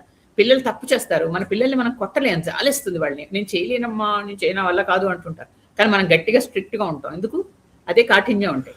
తప్పదు మరి, చేయించాలి కదా. అలాగే భగవంతుడు కూడా మన పట్ల అలాగే ఉంటాడు, ఒక తల్లిలాగా తండ్రిలాగే ఉంటాడు. దీన్ని ధర్మ కాఠిన్యం అంటారు. కాబట్టి అలా ఉండే శ్రీరామచంద్రుడు ధర్మమూర్తి, ఆయన తప్పెలా చేస్తాడండి. కాబట్టి కానీ ఆయన మనం ఇగో సుగ్రీవుడు ఎలా అడిగాడో, నువ్వు నాకు తెలియదు, నీ బలం ఎంతో చూపించు అంటే చూపించాడు. అలాగే ఈయన నువ్వు చేసిన దానికి నువ్వెందుకు సమాధానం చెప్పు అని క్వశ్చన్ చేస్తే కూడా దేవుడైనా సరే ఒక మానవుడిగా ఉన్నాడు కాబట్టి తను చెప్పిన ఆయన అడిగిన ప్రతి ప్రశ్నకి సమాధానం చెప్తాడు. చూడండి ఎంత చక్కగా సౌమ్యంగా చెప్తాడు, ఎలా విసుగు చికాకు ఏవి ఉండవు ఆయనకి. అలా కరుణమూర్తి కదా, అలా చెప్తాడు. మొట్టమొదట అంటాడు, అజ్ఞానంతో నీకు ధర్మార్థ కామ మోక్షాలంటే ఏంటో తెలియదు, తర్వాత లౌకికమైన ఆచారాలు ఏంటో తెలియదు, ఏవి తెలియవు, నీకు తెలియకుండా నన్ను నువ్వు తప్పు పడుతున్నావు వాలి. ఫస్ట్ నీకు తెలియదు, నువ్వు పెద్దల్ని అడిగి తెలుసుకునే ప్రయత్నం కూడా చేయలేదు. నీకు ఫస్ట్ నువ్వు చదువుకోలేదు. ఇప్పుడు నీతి శాస్త్రం అంటే ఏంటి, తర్వాత రాజనీతి దండన శాస్త్రం అంటే ఇలాంటివి కూడా ఒక రాజుగా ఇవన్నీ చదువుకోవాలి. అతను నువ్వేవి చదవలేదు. పైగా పెద్దలు ఏదో చెప్తూ ఉంటే అసలు నీకు వినడం అనేది, వాళ్ళు చెప్పింది చేయడం నీకు లేదు. ఇది చేస్తున్నావు అంటూ అతన్ని చూస్తూ జాలిగా చెప్పాడు. ఏంటంటే పైగా నువ్వు వానరుడివి, నీకు కొంచెం చపలత్వం కూడా ఉంది. అంటే చెప్పిన మాట వినకుండా నీ ఇష్టం వచ్చింది నువ్వు చేయడం, కాబట్టి నీకు ఇవి తెలియవు, ఎందుకని నేను చెప్తాను విను అని మొట్టమొదట చెప్పాడు. ఇది జంబూ ద్వీపం. అసలు మొదటి జాగ్రఫీతో మొదలెట్టాడు. ఇది జంబూ ద్వీపం అంటారు. మనం ఉన్నది మొత్తం జంబూ ద్వీపే భరతవర్షి అంటే మొదలెడతాం కదా. ఈ జంబూ ద్వీపం అంతా ఇక్ష్వాకు మహారాజుదే. వాళ్ళ మహారాజులు ఎవరైతే ఉంటారో ఇక్ష్వాకు వంశంలో పరిపాలిస్తున్నారు వాళ్ళది. ఇప్పుడు ఎవరున్నారు? ఇక్ష్వాకు మహారాజు గారు దశరథుడు లేడు. దశరథుడు తర్వాత ఇప్పుడు భరతుడు రాజుగా ఉన్నాడు. నేను భరతుడి ప్రతినిధిని. ఇప్పుడు నేను రాజు కాదు, భరతుడి ప్రతినిధిగా అరణ్యంలో నేను తిరుగుతున్నాను. నేను లక్ష్మణుడు, రాజుగారు భరతుడు. అలాగా మాకు ఇక్ష్వాకు వంశం వాళ్ళకి ఈ మొత్తం జంబూ ద్వీపంలో ఉన్న ప్రదేశాల మీద, ఇక్కడ మనుషుల మీద, అడవుల మీద, పక్షుల మీద, జంతువుల మీద, అన్నిటి మీద అధికారం ఉంటుంది. అంతే కదా. ఇప్పుడు ఒక రాజ్యం ఉందంటే రాజు ప్రభువు కదా, ప్రభువుకే అంత అధికారం ఉంటుంది అన్నిటి మీద. అలాగా భరతుడు ఇప్పుడు అన్ని విధాలుగా సమర్థుడు, ధర్మ రక్షకుడు. కాబట్టి మేమేం చేస్తున్నామంటే ఆయన ఆదేశాలు పాటిస్తూ ధర్మ రక్షణ కోసం ఇలా మేము తిరుగుతూ అధర్మం ఉంటే శిక్షిస్తూ వస్తున్నాను. నువ్వు చూడు, కావాలంటే ఎక్కడైనా అధర్మం ఎవరైనా చేస్తే వెంటనే వాళ్ళని శిక్షిస్తాను నేను. రాక్షసులు అక్కడ ఋషులను బాధిస్తుంటే వాళ్ళని శిక్షించాను. అది తప్పు చేస్తే నేను ఊరుకోను. అది నేను మొట్టమొదట ధర్మాన్ని పరిపాలిస్తాను, అధర్మం చేస్తే శిక్షిస్తాను. తర్వాత నువ్వు స్వార్థపరుడివి, భోగ లాలసుడివి, ఒక వానరుడివి కాదు, నువ్వు వానర రాజువి. మీ వంశానికి తగ్గ కొన్ని రూల్స్ ఉంటాయి కదా. ప్రతి వాళ్ళకి ఒక్కొక్క తెగకుంటాయి. ఏదో మనకి మనుషులు మనకు కొన్ని ఉన్నాయి, అవతల వాళ్ళు ఇంకేదో అనుకోండి, పక్షులు ఏదో అలాంటివి ఉంటాయి. అలా నువ్వు వానరుడి. వానరుడు అంటే ప్రత్యేక జాతి అని చెప్పాను నేను. వాళ్ళు కోతులు కాదు, మనుషులు కాదు, కానీ వాళ్ళ రూల్స్ ఉన్నాయి. నువ్వు అవి పాలించలేదు. పైగా ధర్మాన్ని మీకు ఏదైతే ఉంటుందో అది అనుసరించలేదు. ఏంటో తెలుసా, దానికి మెయిన్గా నువ్వేం తప్పు చేసావో చూడు అని చెప్తున్నాడు. తండ్రి, అన్న, గురువు, వీళ్ళ ముగ్గురు తండ్రులతో సమానం. మనుస్మృతి అనేది ఉండేదండి ఆ రోజుల్లో. అందరూ అది పాటించేవాళ్ళు. ఒక లా ఉంటుంది కదా. ఇప్పుడు మనం ఏదైనా పాటిస్తాము, మనది ఏంటి ఏదైనా ఉందంటే లా కదా. ఇప్పుడు మన లాయర్ దగ్గరికి వెళ్తే జడ్జి ఏం చేస్తాడు, లా బుక్ తిరిగేసి ఓహో ఇది లా, ఇది ఉంది కాబట్టి వీళ్ళు తప్పు చేశారు, వాళ్ళు పనిష్మెంట్ అని ఇస్తాడు కదా. అలాగా ఆ లా ఏదైతే పాటిస్తారో ఆ రోజుల్లో వాళ్ళు శ్రీరాముడి కాలంలో మనుస్మృతి, మనువు రాసింది పాటించేవాడు. అందులోవి ఈయన తీసుకొచ్చి చెప్తాడనమాట రాముడు శ్లోకాలు. ఎందుకంటే ఈయనకు తెలియదు అంటే మరి ఎట్లా వదిలేస్తే ఎట్లా. కాబట్టి ఈ ముగ్గురు, తండ్రి, అన్నయ్య, గురువు, వాళ్ళ ముగ్గురు తండ్రులతో సమానం మనకి. అంటే అన్నయ్య గారు చెప్తే కూడా తండ్రితో సమానం. తండ్రి ఎలాగో తండ్రి, గురువు కూడా తండ్రితో సమానమే. గురువు గారు మనకి అనేక గురువులు ఉంటారండి. ఒకళ్ళు మనకి మొట్టమొదట అసలు చిన్నప్పుడు విద్య నేర్పించిన వాడు, అని సూచక గురువు అంటారు. సూచక గురువు. తర్వాత మనకి కొన్ని నియమాలు నేర్పిస్తారు. ఇలా ఉండాలి, అలా ఉండాలి, ఇలా చేయకూడదు, అలా చేయకూడదు అని నియమాలు చిన్నప్పుడు నేర్పిస్తారు. వాళ్ళని వాచక గురువు అంటారు. తర్వాత మంత్రోపదేశం చేస్తారు. ఈ మంత్రోపదేశం చేసి ఆ మంత్రంతో మన జీవితంలో వస్తాం. అది బోధక గురువు అంటారు. ఇది కాకుండా అసలు పరమ గురువులు అంటే శంకరాచార్య ఇలాంటి వాళ్ళని మనం ఎవరినైతే అలా ఉంచుకుని పాదుకలే దండం పెట్టుకుంటాం వాళ్ళు పరమ గురువు. ఇలాగా వాచక గురువు, సూచక గురువు, బోధక గురువు, పరమ గురువు, 4 గురువులు ఉంటారు. వీళ్ళందరూ మనకి తండ్రితో సమానము అని చెప్పి తర్వాత ఇలాగే ఇవన్నీ పరంపరగా మనకి ఎప్పటి నుంచో వస్తున్న ధర్మాలు మనుధర్మంలో చెప్పబడ్డాయి. అలాగే కూతురు, సోదరి, తమ్ముడి భార్య, వీళ్ళు ఒక వేరే కేటగిరీ. కూతురు, సోదరి అంటే చెల్లెలు, తర్వాత కూతురు, తర్వాత తమ్ముడి భార్య, వాళ్ళ ముగ్గురు ఒక కేటగిరీ. ఈ ముగ్గురి వైపు గనక నువ్వు చెడు ఆలోచనతో గాని, చెడు కామంతో గాని చూస్తే అప్పుడు నీకు ఇంకా శిక్ష ఏంటో తెలుసా? మరణదండన మాత్రమే. అంటే కూతురు వైపు అలా చూడకూడదు. చూడొచ్చండి ఎంత అసహ్యకరమైన విషయం. సోదరి అంటే చెల్లెల వైపు అలా చూడకూడదు. తర్వాత తమ్ముడి భార్య కూడా కోడలితో సమానం అవుతుంది. కాబట్టి ఆ అమ్మాయిని కూడా అలా చూడకూడదు. ఈ మూటికి ఇంక వేరే శిక్ష ఏమీ లేదు, కేవలం మరణ శిక్ష మాత్రమే, అంతే. ఆలోచించే సమస్య లేదు, మరణ శిక్ష వేసేయడమే. ఇది మనుస్మృతిలో చెప్పబడింది. నువ్వేం చేసావు? నీ తమ్ముడి భార్య నీ దగ్గర ఉంది, ఆవిడ ఉంటే సుగ్రీవుడి భార్యని, ఆవిడ్ని చెరపెట్టి ఆవిడ్ని బలవంతంగా అనుభవిస్తున్నావు. అది ఎంత భయంకరమైన, ఇంకా అసలు దీని గురించి ఆలోచించాల్సింది, నీ దగ్గర కూర్చొని నేను డిస్కస్ చేయాల్సింది ఏం లేదు. నీకు మరణదండ విధించడం ఒక్కటే. కాబట్టి ఆ విధంగా నీకు ఇలాంటి దండన విధించాల్సి వచ్చింది. ఇంకా యుద్ధం ఏంటి? పైగా అసలు నిజానికి క్షత్రుడైన ధనుష్కుడు ఉన్నాడు అనుకోండి, ఒక క్షత్రియుడు ఆయన బాణం పట్టుకుని ఉన్నాడు.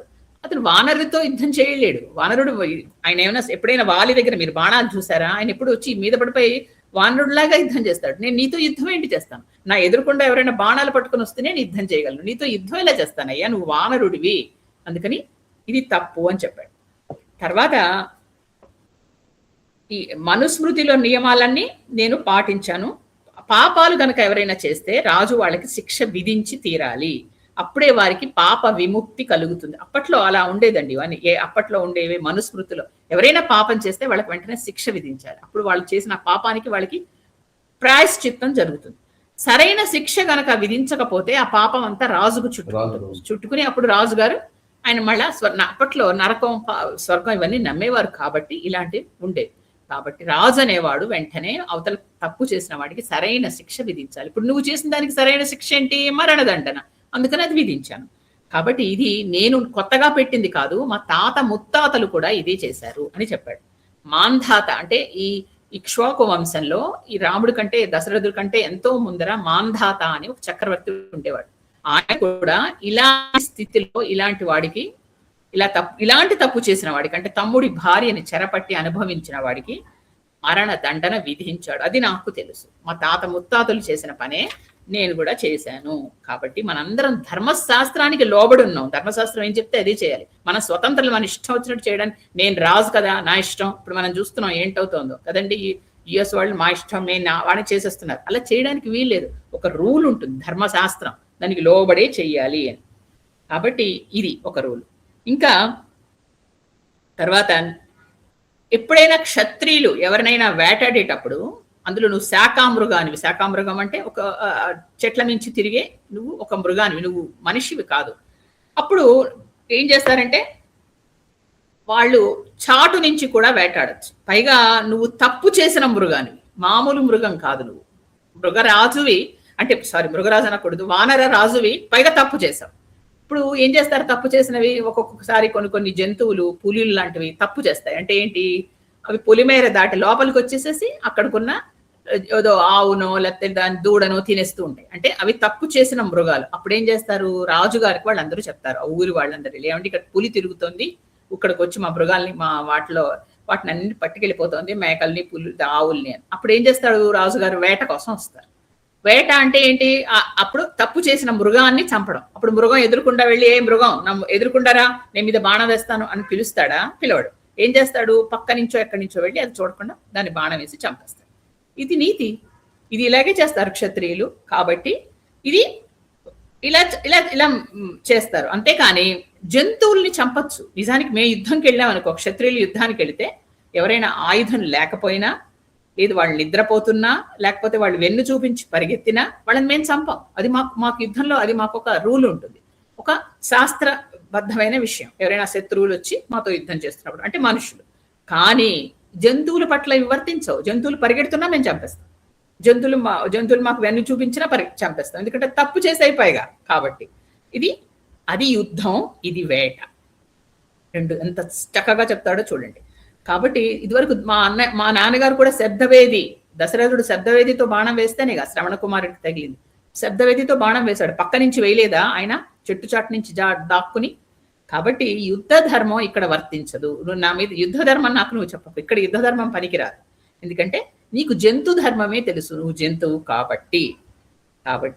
ఏది నువ్వు ఏది తప్పు చేసావో అది అనుభవించావు అని చెప్పాడు. నువ్వు కేవలం వానరుడివి మాత్రమే కాదు, పైగా వానర రాజువి. ధర్మం నిలబెట్టడం నీ బాధ్యత. నువ్వు నిలబెట్టి అందరికీ ఒక ఆదర్శంగా నిలబడాలి. అలాంటివి నువ్వే తమ్ముడి భార్యని చెరపట్టావు. కాబట్టి నిన్ను ఈ విధంగా శిక్షించాల్సి వచ్చింది, ఇది దండన అని చెప్పాడు. చెప్పి పైగా నీకు రాజులు ఎప్పుడైనా సరే ప్రజలకి హితోభిలాషులు, క్షత్రియులు రాజులు ప్రజలకి అందరికీ హితం చేసేవాళ్ళు. వాళ్ళు మనుష్య రూపంలో సంచరించే దేవతలు అంటే నిజానికి వాళ్ళని దేవతల కిందే మనం భావిస్తాం కదండి, నారాయణ స్వరూపమే అంటాం. అలాంటి వాళ్ళని గురించి నువ్వు నిందిస్తున్నావు, నిష్ఠానికి మాట్లాడుతున్నావు. నీకు ధర్మాధర్మాలు తెలియవు కాబట్టి ముందర తెలుసుకునే ప్రయత్నం చేసి తర్వాత మాట్లాడాలి. పైగా నువ్వు చెప్పింది ధర్మం కాదు, నేను చెప్పిందే ధర్మం అనుకోకు. నువ్వు శాస్త్రం చెప్పింది ధర్మం, ఏది శాస్త్రంలో చెప్పబడిందో అది మనం పాటించాలి. పైగా నువ్వు నీ తమ్ముడిని ఎంత బాధ పెట్టావో ఒకసారి గుర్తు చేసుకో. నీకు అతి బలశాలివి, నీకు కోపం, విపరీతమైన కోపం, ఓర్పు అనేది లేదు నీలో. నిజానికి ఇంద్ర అంశతో పుట్టావు నువ్వు, నీకు తెలియదేమో విషయం. నువ్వు ఇంద్ర అంశతో పుట్టావు, ఇంద్రుడిచ్చిన బహుమానాలు నీ దగ్గర ఉన్నాయి, ఇంద్రుడిచ్చిన హారం నీ దగ్గర ఉంది. కానీ ఆ అంశ నీలో ఇప్పుడు లేదు, పోయింది. ఎందుకంటే నువ్వు చేస్తున్న తప్పుల వలన. కాబట్టి నీ దోషం వల్ల నీ దేహానికి నీకు శిక్ష దేహానికి తగిలింది. నువ్వు ఒక స్త్రీ జాతికే అన్యాయం చేశావు అని చెప్పాడు. నిజమే కదండి, అలా చెరపట్టడం. అంతకు ముందర కూడా ఒక స్త్రీ గురించే ఆయనకి దుందుభికి యుద్ధం జరిగింది అని చెప్పాడు సుగ్రీవుడు కదా. స్త్రీ వల్లే, కాబట్టి ఈయనకి స్త్రీ వ్యామోహం విపరీతంగా ఉంది. వెళ్ళి చెయ్యకూడని తప్పులు రావణాసురుడిలాగా చేస్తున్నాడు. కాబట్టి ఇలాంటి శిక్ష విధించాను. నేను రావణుని ఏం చేద్దాం అనుకుంటున్నానో నిన్ను అదే చేశాను అని స్పష్టంగా రాముడు చెప్పాడు. రేపొద్దున రావణాసురుణ్ణి కూడా ఇదే చేయబోతున్నాను, నిన్ను దండించడం కోసమే నేను వచ్చాను. ఇవన్నీ మహాత్ముల ధర్మాలండి, మనకి అర్థం చేసుకోవడం కష్టంగా ఉంటాయి, సూక్ష్మంగా అంటారు, అంటే చిన్నగా ఉంటాయి. జాగ్రత్తగా పరిశీలిస్తే వెనక అర్థాలు గనక తెలిస్తే మన రాముడు తప్పు చెయ్యడు, ధర్మాత్ముడు, రాముడు తప్పెలా చేస్తాడు అని మనం వస్తాం. కాబట్టి ఇది నీ అంతటా నువ్వు తెచ్చుకున్న పరిస్థితి. అందుకని ధర్మాన్ని నిలబెట్టడానికి కోసం నేను చంపాల్సి వచ్చింది. ఇప్పుడు సుగ్రీవుడికి ఇచ్చిన మాట ఎప్పుడు రెండోదే, సుగ్రీవుడికి ఇచ్చిన ప్రతిజ్ఞ అనేది అది రెండోది. ఏదో నా మిత్రుడి కోసం నిన్ను చంపాను కాదు, ముందర అధర్ముణ్ణి శిక్షించడమే మెయిన్ అని చెప్పాడు. చెప్పి ఒక్క విషయం చెప్తాడు, నువ్వు చేస్తున్న పని నీ ఆత్మకు తెలీదా? ఎలాంటి తప్పులు చేసావో నీ లోపల ఉన్న నీ ఆత్మకు తెలీదా? ఆడే కదా నీ ఇచ్చే కర్మ ఫలప్రదాత అని అంటాడు. లోపల నిజానికి ఆత్మస్వరూపుడు ఎవడండి? శ్రీరామచంద్రుడేగా. అందుకని నాకు తెలీదా నువ్వు చేసిన పనులన్నీ అని చెప్పడం అన్నమాట. చెప్పి ఇవన్నీ చెప్తూ ఉంటే అన్ని వింటున్నాడు వాలి, ఏమీ మాట్లాడకుండా. అతనికి అర్థమవుతుంది తను ఎన్ని తప్పులు చేశాడు. ఓహో, నాకు ఈ ధర్మశాస్త్రం ఇవేమి తెలియకుండా నా ఇష్టం వచ్చినట్టు తప్పులు చేసి పైగా భగవంతుడిని నిందించడం అనే ఇంకొక భయంకరమైన తప్పు కూడా చేశాడు. భగవంతుడు కాకపోయినా తెలుసు ఎదురుకుండా ధర్మమూర్తి నిలబడ్డాడు అని, ఆయన్ని కూడా నిందించిన. అంటే నిజానికి వాలి చేసిన కొంచెం మిస్టేక్స్ మనం చూద్దాం. ఎంత తేజస్సు అండి, ఎంత తేజస్సు వాలికి. గోలభుడు అని ఒకతనితో యుద్ధం చేశారు, ఒక గంధర్వుడితో యుద్ధం చేశాడు. 15 సంవత్సరాలు చేశాడండి, చేసి గెలిచొచ్చాడు ఆయన ఓడించి. అసలు ఎప్పుడూ వాళ్ళకి ఓటం అనేది లేదు. రావణాసురుడు ఓడాడు కానీ వాలి ఎప్పుడు ఓడలేదు. అలాంటి తేజస్సు, ఇంద్ర తేజస్సుతో పుట్టాడు. ఏం సాధించాడండి? తనకున్న బలహీనత, స్త్రీ బలహీనతతో మొత్తం నాశనం చేసుకున్నాడు. అంత వేగం. చెప్పాను కదా, సంధ్యావందనం అంటే 4 సముద్రాల్లో వెళ్ళింది. అలాంటిది నిజానికి లోకాన్ని గనక ఉద్ధరించుంటే అంత దాంతో అతను వేరే స్థాయిలో, వేరే స్థితిలో ఉండేవాడు. కానీ ఇక్కడ ఎవరిని ఉద్ధరించలేదు. నేను నాకు నాది అని స్వార్థంలో ఉండిపోయి ఇలా నాశనం అయిపోయాడు. చెప్పాను కదా, రావణుడి గర్వభంగం చేస్తే ఆయన్ని ఇలా పెట్టుకొని 4 సముద్రాల్లో అర్ఘ్యం ఇచ్చాడు. కిష్కిందకి తీసుకెళ్లి చెరసాల్లో పాడేశాడు. అతన్ని వేగాన్ని అసలు రావణాసురుడు మంత్రులు కూడా అనుసరించలేకపోయారు, వెనక్కి ఉండిపోయారు. రావణాసురుడు భయపడి సంధి చేసుకున్నాడు ఇంతటి. పైగా ఎలాంటి సంధో తెలుసా అండి, ఆయన రావణాసురుడు ఎలాంటి వాళ్ళంటే ఇక్కడ మనకు బయటపడుతుంది, మనకి ఉత్తరాఖండలో వస్తుంది తర్వాత. సంధి చేసుకునేటప్పుడు రావణాసురుడు ఇద్దరు ఎలాంటి మనస్తత్వాలు, అంటే ఎంత వాళ్ళ మనస్సులు ఎంత అసహ్యకరమైన. అన్ని భోగాలు మన ఇద్దరం అన్నదమ్ముల్లాగా అనుభవిద్దాం. ప్రతి భోగం ఏంటిట, భార్యని, పుత్రులు, ఇల్లు, భోజనం అన్ని సమానంగా, నీకేదుంటే నాకు కూడా అదే అని చెప్తున్నాడు. ఎంత అసహ్యకరమైన విషయం. ఆయన భార్యని కావాలంటే నేను అనుభవించవచ్చు, ఆయన ఇల్లు నేను అనుభవించవచ్చు, ఆయన భోజనం కావాలంటే అనుభవించవచ్చు. అంతకంటే నీచం లేదు. ఈ విధంగా వాలిను రావణాసురుడు రావణాసురుడు ఇవన్నీ చెప్పాట వాళ్ళకి. చెప్పి అంటే వాళ్ళ దృష్టిలో ఒక స్త్రీ అంటే కేవలం భోగ వస్తువు. నా దగ్గర ఉంది, కావాలంటే నువ్వు తీసుకో, నా ఇల్లు ఉంది, కావాలంటే తీసుకో. ఇల్లుతో ధనంతో సమానం స్త్రీ. అంతకంటే వాళ్ళకి ఓహో నీ దగ్గర బాగుంది, మీ ఆవిడ బాగుందా, తెచ్చేస్తుంటాడు అంతే. అది చూసారా, ఒక భోగ వస్తువు. వాళ్ళకి ఎప్పుడు స్త్రీకి గౌరవం అనేది ఇవ్వలేదు, రావణుడు కానీ వాలి కానీ. మాయావితో కూడా చెప్పాను కదా మీకు, దుందుబి వాళ్ళతో కూడా స్త్రీతోనే గొడవ పట్టాడు ఈ వాలి. బలాన్ని ఎందుకు వాడతాడంటే స్త్రీ కోసమో, భూమి కోసమో, బంగారం కోసమో, దీనికోసమే వాలి వాడతాడు. వాలి కానీ రావణాసురుడు కానీ. సార్ అంటే పెద్దవాళ్ళు ఏమంటారంటే ఇవన్నీ ఆలోచించే రాముడు వాలిని ముందు సంహరించి పడేశాడు. ముందర గనక వాలిని చంపకపోతే ఏమవుతుందో రామాయణం ఒక్కసారి ఊహించుకోండి. అప్పుడు ఏంటవుతుంది, ఈ వాలి వెళ్ళి రావణాసురుడితో కలిసేవాడు కదా యుద్ధంలో. అప్పుడు ఏం చేసేవాడు, వాలి గనక వెళ్ళి రావణాసురుడితో కలిస్తే, వాలి వానర రాజు కాబట్టి వానరాలు కూడా అన్ని అటువైపు ఉండే, అప్పుడు యుద్ధం జరిగేది, రాముడు గెలుస్తాడు. కానీ ఎన్ని రోజులు పట్టేది, ఎంత జన నష్టం జరిగేది. కాబట్టి ఇదంతా ఇలాంటి అధర్మపరుణ్ణి ముందరే వధించి పడేశాడు. ఇది మనకి భారతంలో కూడా కనిపిస్తుంది కదా. శ్రీకృష్ణుడు అదే పని చేశాడు. ఏం చేశాడు, అనేక మంది, జరాసంధుడు 18 సార్లు దండయాత్ర చేస్తే రానిచ్చేవాడు, రా చంపకుండా పంపిస్తూ ఉండేవాడు. తర్వాత జరాసంధుడు వెళ్ళి ఇంకో 20 మందిని పట్టుకొచ్చేవాడు. 20 మందిని కృష్ణుడు చంపేవాడు. మళ్ళా జరాసంధుడిని వదిలేవాడు. మళ్ళా వీడు వెళ్ళి ఇంకో 20 మందిని. ఒకసారి బలరాముడు అన్నట్ట, ఏమిటిది, ఒకసారి వాడిని చంపిపడేయచ్చు కదా, ఇలా ఎందుకు చేస్తున్నావు అంటే, వదిలే అన్నయ్య, నేను ఒక్కొక్కళ్ళని వెతుక్కునే బదులు వీడే 20 మందిని నా దగ్గరికి తెస్తున్నాడు, 20 మందిని చంపేస్తున్నాను, అయిపోతుంది ఇక్కడికి. పైగా ఏంటి, ఇలా వీళ్ళందరినీ చంపాడు కాబట్టి కురుక్షేత్రంలో శత్రువుల సంఖ్య తగ్గింది, లేకపోతే ఇంకా పెరిగిపోయింది కదండి. అలాగా ఇదంతా భగవంతుడి ప్రణాళిక, ఎలా వేయాలో అలా వేస్తారు.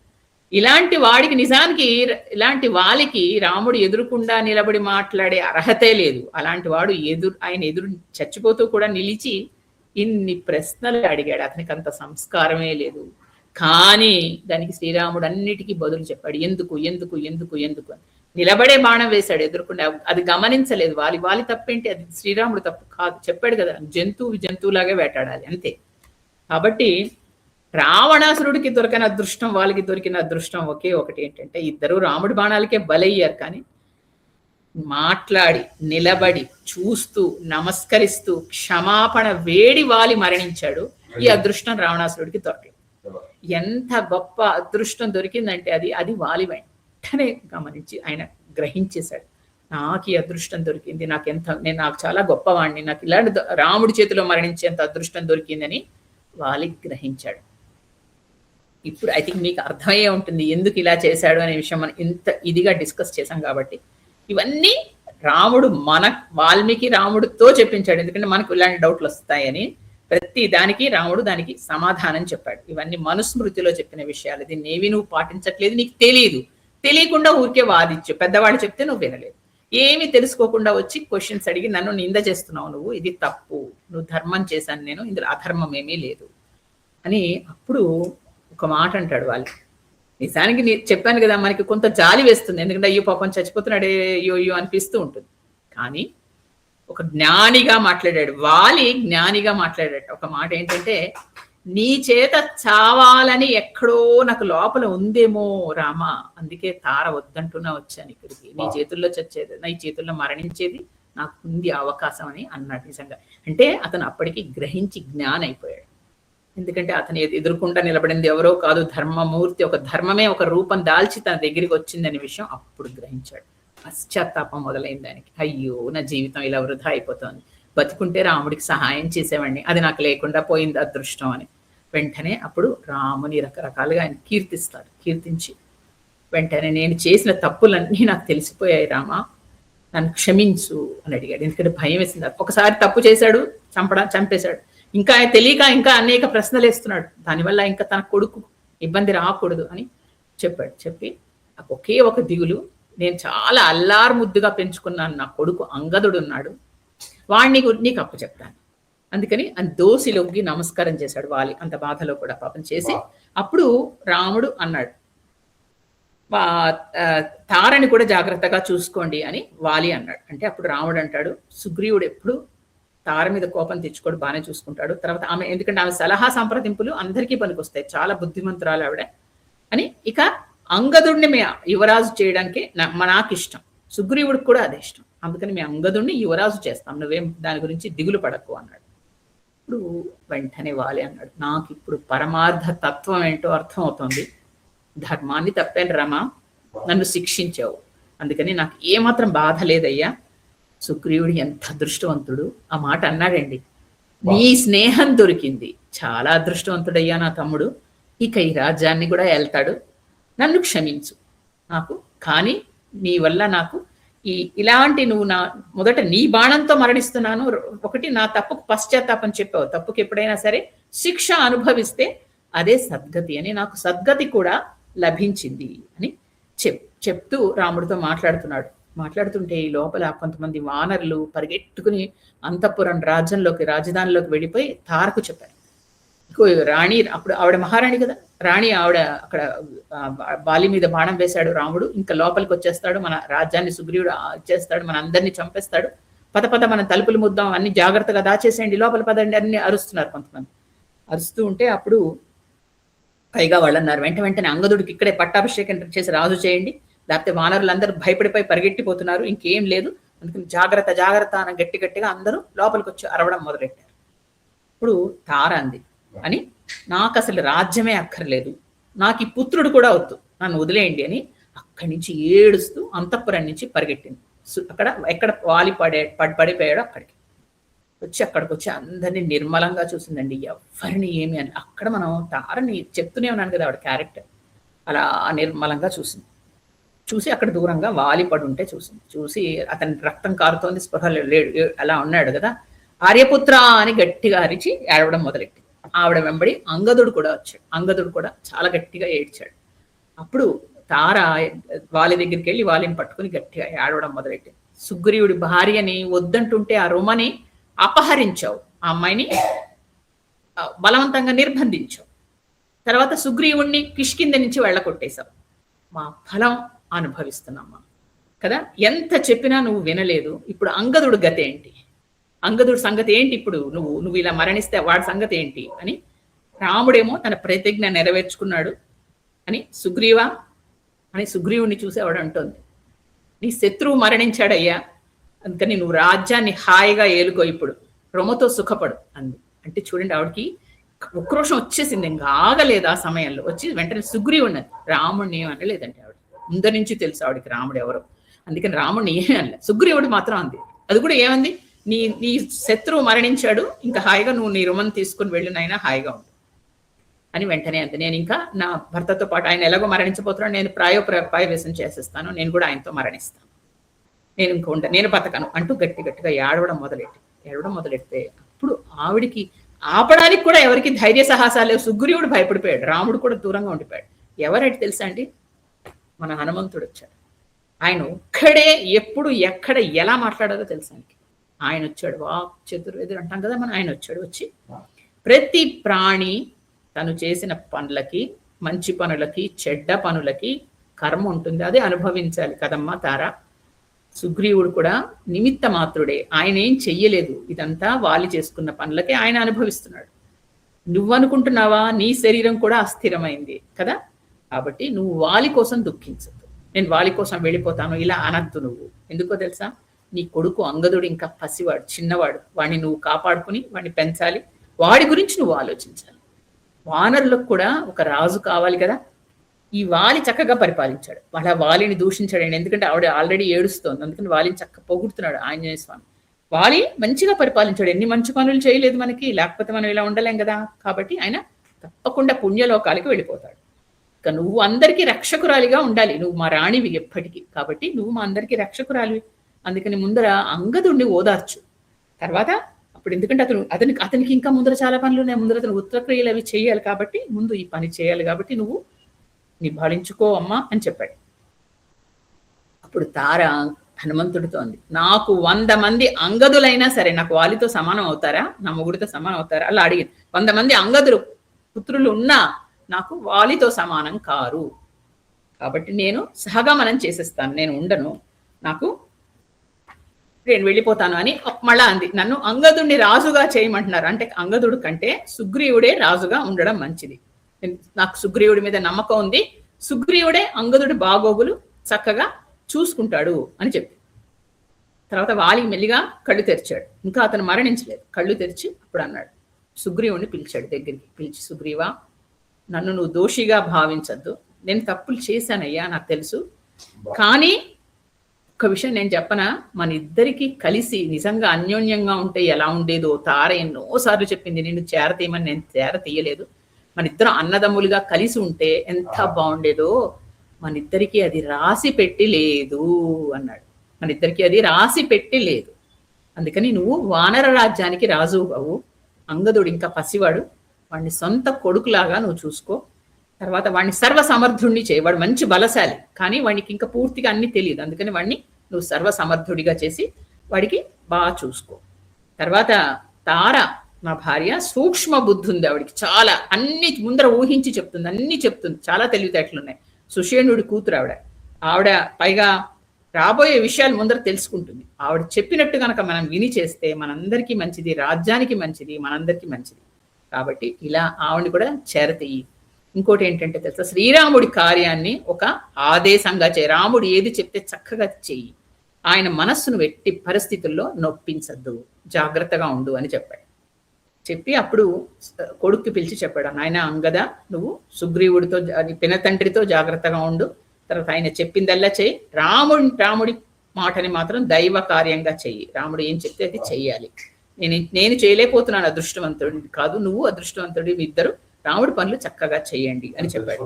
చెప్పేసి వెంటనే అప్పుడు సుగ్రీవుణ్ణి దగ్గరికి పిలిచాడు. పిలిచి తన మెడలో ఉన్న మాల, ఆ ఇంద్రుడిచ్చిన మాల తీసి, ఇది సుగ్రీవా నాయన, ఈ మాల నువ్వు తీసుకో, ఇంకా నువ్వు రాజ్యాన్ని ఏలాలి. ఇది ఎందుకంటే నా తేజస్సుకి నా మొత్తం వర్చస్సుకి కారణం ఈ మాల, కాబట్టి ఈ మాల నువ్వు తీసుకో, ఇంద్రదత్తమైన మాల ఇది, నీకు ఇస్తున్నాను అని ఇచ్చాడు. ఇచ్చి తర్వాత దీనికి అజేయ శక్తి ప్రభావం అన్నీ ఉంటాయి అని సుగ్రీవుడికి ఇచ్చి మళ్ళా అంగదుడిని పిలిచి, నాయన జాగ్రత్త, పినతండ్రి చెప్పినట్లు నడుచుకో, సుఖ దుఃఖాలన్నీ సమానంగా స్వీకరించు అని చెప్తూ వెంటనే వాలి మరణించాడు. తర్వాత సుగ్రీవుడు కూడా విపరీతంగా దుఃఖించి అసలు తట్టుకోలేకపోయాడు సుగ్రీవుడు. ఎందుకంటే అంతవరకు ఉన్నాడు, వాలి మెళ్ళో దండ వేసి నువ్వు రాజుగా నా కొడుకుని చూసుకోబోదని అని చెప్పేసరికి సుగ్రీవుడు కూడా పాపం సున్నితమైన మనస్సు ఉన్నవాడండి, కదిలిపోయి అతనికి ఏడుపు వచ్చింది. నా వల్ల చచ్చిపోయాడా అన్నయ్య అని వెంటనే వెళ్ళి రాముడితో చెప్పాడు, ప్రభు అయిపోయింది, నీ ప్రతిజ్ఞ నెరవేర్చుకున్నావు నువ్వు, అంటే నేను చెప్పింది నువ్వు పాపం ఒక స్నేహితుడుగా నాకు నువ్వు సాయం చేశావు, కానీ నాకు ఇప్పుడు ఏమనిపిస్తోంది తెలుసా, నాకు ఈ రాజ్యం భోగం ఏవి నాకు వద్దనిపిస్తోంది. ఎందుకంటే ఒక అన్నయ్యని చంపించేశాను, నాకు ఏంటి నేను బాగుకున్నాను జీవితంలో, నాకేం లేదు, విరక్తిగా అనిపిస్తోంది. కోపంతో అన్నయ్య వధని కోరుకున్నాను నేను, కానీ ఇప్పుడు బాధ నన్ను జీవితాంతం నన్ను వెంటాడుతూనే ఉంటుంది. కాబట్టి ఇంకో విషయం ఏంటో తెలుసా, నీ దగ్గర నిజం చెప్తున్నాను, నేను ఇప్పుడు చంపడానికి ప్రయత్నించి నేను జత కల్పించి నీతో చంపించాను, కానీ నిజంగా వాలి నన్ను ఎప్పుడు చంపాలని ప్రయత్నించలేదు. నన్ను కొట్టి నన్ను తరిమేసేవాడు, కానీ చంపాలంటే ఎప్పుడో చంపేయచ్చు, కానీ చంపలేదు, జాలితో వదిలేసేవాడు. పారిపో వెధవాన్ని తిట్టేవాడు తప్ప నన్ను ఎప్పుడు చంపలేదు. నా దుర్బుద్ధితో నేనే దండించేశాను, చాలా ఘోర అపరాధం చేశాను అంటూ వెక్కి ఏడవడం మొదలెట్టాడు. అలా ఏడుస్తూ ఉంటే రాముడి కళ్ళలో నీళ్లు తిరిగేటండి. ఇది రాస్తారు క్లియర్గా వాల్మీకి. తన స్నేహితుడు ఏడుస్తూ ఉంటే రాముడి కళ్ళలో కూడా నీళ్లు తిరిగి రాముడి కళ్ళలో నీళ్లు కారాయి. ఆయన స్నేహితుడు దుఃఖం చూసి తను కూడా బాధపడిపోతాడు. అది రాముడి దగ్గర ఉన్న సున్నితత్వం. అలాగా అనేసరికి ఎప్పుడు పైగా అంటాడు సుగ్రీవుడు, అందరూ నన్ను అసహించుకుంటారు నాకు తెలుసు, వెలేస్తారు నన్ను, ఇంకా నేను కూడా మరణిస్తాను, ఏం పర్వాలేదులే రామా, ఈ వానరులందరూ సీతాన్వేషణం చేసి నీకు సాయం చేస్తారు, నేను ఇంకా మరణించను అంటూ ఏడుస్తాడు. ఇప్పుడు రాముడు ఓదారుస్తాడు. ఇదంతా ఒక నియతి అనేది ఉంటుంది మనకి, ఎలా జరగాలి అనేది ముందరే తెలిసిపోయి ఉంటుంది. కాలచక్రంలో ఎలా తిరిగితే మనం అలా తిరుగుతూ ఉంటాం, అన్ని ముందరే ఇవన్నీ నిశ్చయించబడ్డాయి. మన ఇష్టం వచ్చినట్టు జరగవు, మనం ఏదో అనుకున్నాం జరిగింది అనుకోవడం కాదు, ఇదన్నీ ముందర నిశ్చయించబడతాయి. కాబట్టి మనం కాలాన్ని గౌరవించాలి, కాలం ఎలా ఉంటే అలా చేస్తుంది, కాలం అందరికీ సమానమే అంటూ చెప్తాడు. ఇంకోటి అన్నిటికంటే ఏంటంటే కాలమే నారాయణ స్వరూపం అండి, ఆయనే కాలం, కానీ ఆయన అలా చెప్పి ఓదారుస్తాడు. ఈ లోపల తార సుగ్రీవుణ్ణి చూస్తుంది, రాముణ్ణి చూస్తుంది దూరం నుంచి. అప్పుడు చూస్తే ఆయన శుభలక్షణాలన్నీ చూసి వెంటనే గుర్తుపడుతుంది రాముడు అని. లక్ష్మణుడు రాముడు పక్కన నిలబడతారు, ఆయన చూసి రాముడు అని గుర్తుపడుతుంది. ఆయన ఆయన ధనుస్సుని ఇలా నేల మీద పెట్టి దాన్ని పట్టుకుని నిలబడి ఉంటాడు. మనం చూస్తాం కదా ధనుస్ధారి రాముడు, అలా చూసి గుర్తుపడుతుంది. దగ్గరికి వెళుతుంది. అందరూ అనుకుంటారు తిడుతుందేమో, ఏం చేస్తుందో, ఎలా పరిస్థితికి ఎలా కోపంలో ఉంటుంది. అని అక్కడికి వచ్చేవాడు అన్న మాటలండి రాముడికి. అంటే రాముడు ఎవరో తెలుసు ఆవిడికి, చెప్పాను కదా, సుమిత్రలాగా మండోదరిలాగా ఆవిడకి తెలుసు. ఆవిడంటుంది, నీవు దేశానికి, కాలానికి, వాక్కులకి, మనస్సుకి అన్నిటికీ అతీతుడవు రామా. భక్తికి, జ్ఞానానికి, వైరాగ్యానికి కూడా నువ్వు దొరకవు. చాలా వీటన్నిటికి కూడా అతీతంగా ఉంటావు. అన్ని వికారాలు నువ్వు జయించేశావు. ధర్మరక్షకుడివి, నీకు అమేయమైన కీర్తి ప్రతిష్టలు కలవాడివి అంటూ యుక్తాయుక్త విచక్షణ, వివేకం, సహనం ఇవన్నీ ఉన్నాయి, నువ్వు అతి బలశాలివి అంటూ ఆయన్ని పొగుడుతుందండి. ఇదంతా విష్ణు స్తుతి చేస్తుంది. ఆయన ఎదురుకుండా నిలబడి, ఎంత అదృష్టం అండి. విష్ణు దర్శనం అవ్వడం కాకుండా ఆయన నిలబడి ఆయన ఎవరో గ్రహించి ఆ స్తుతి చేయగలిగింది. నిజంగా మనకు తారక నిజంగా మనం నమస్కారం చేయాలి కదా, అలా చేస్తుంది. చేసిన తర్వాత ఇప్పుడు మళ్ళా వెళ్ళి ఆయనతో ఒక మాట చెప్తుంది.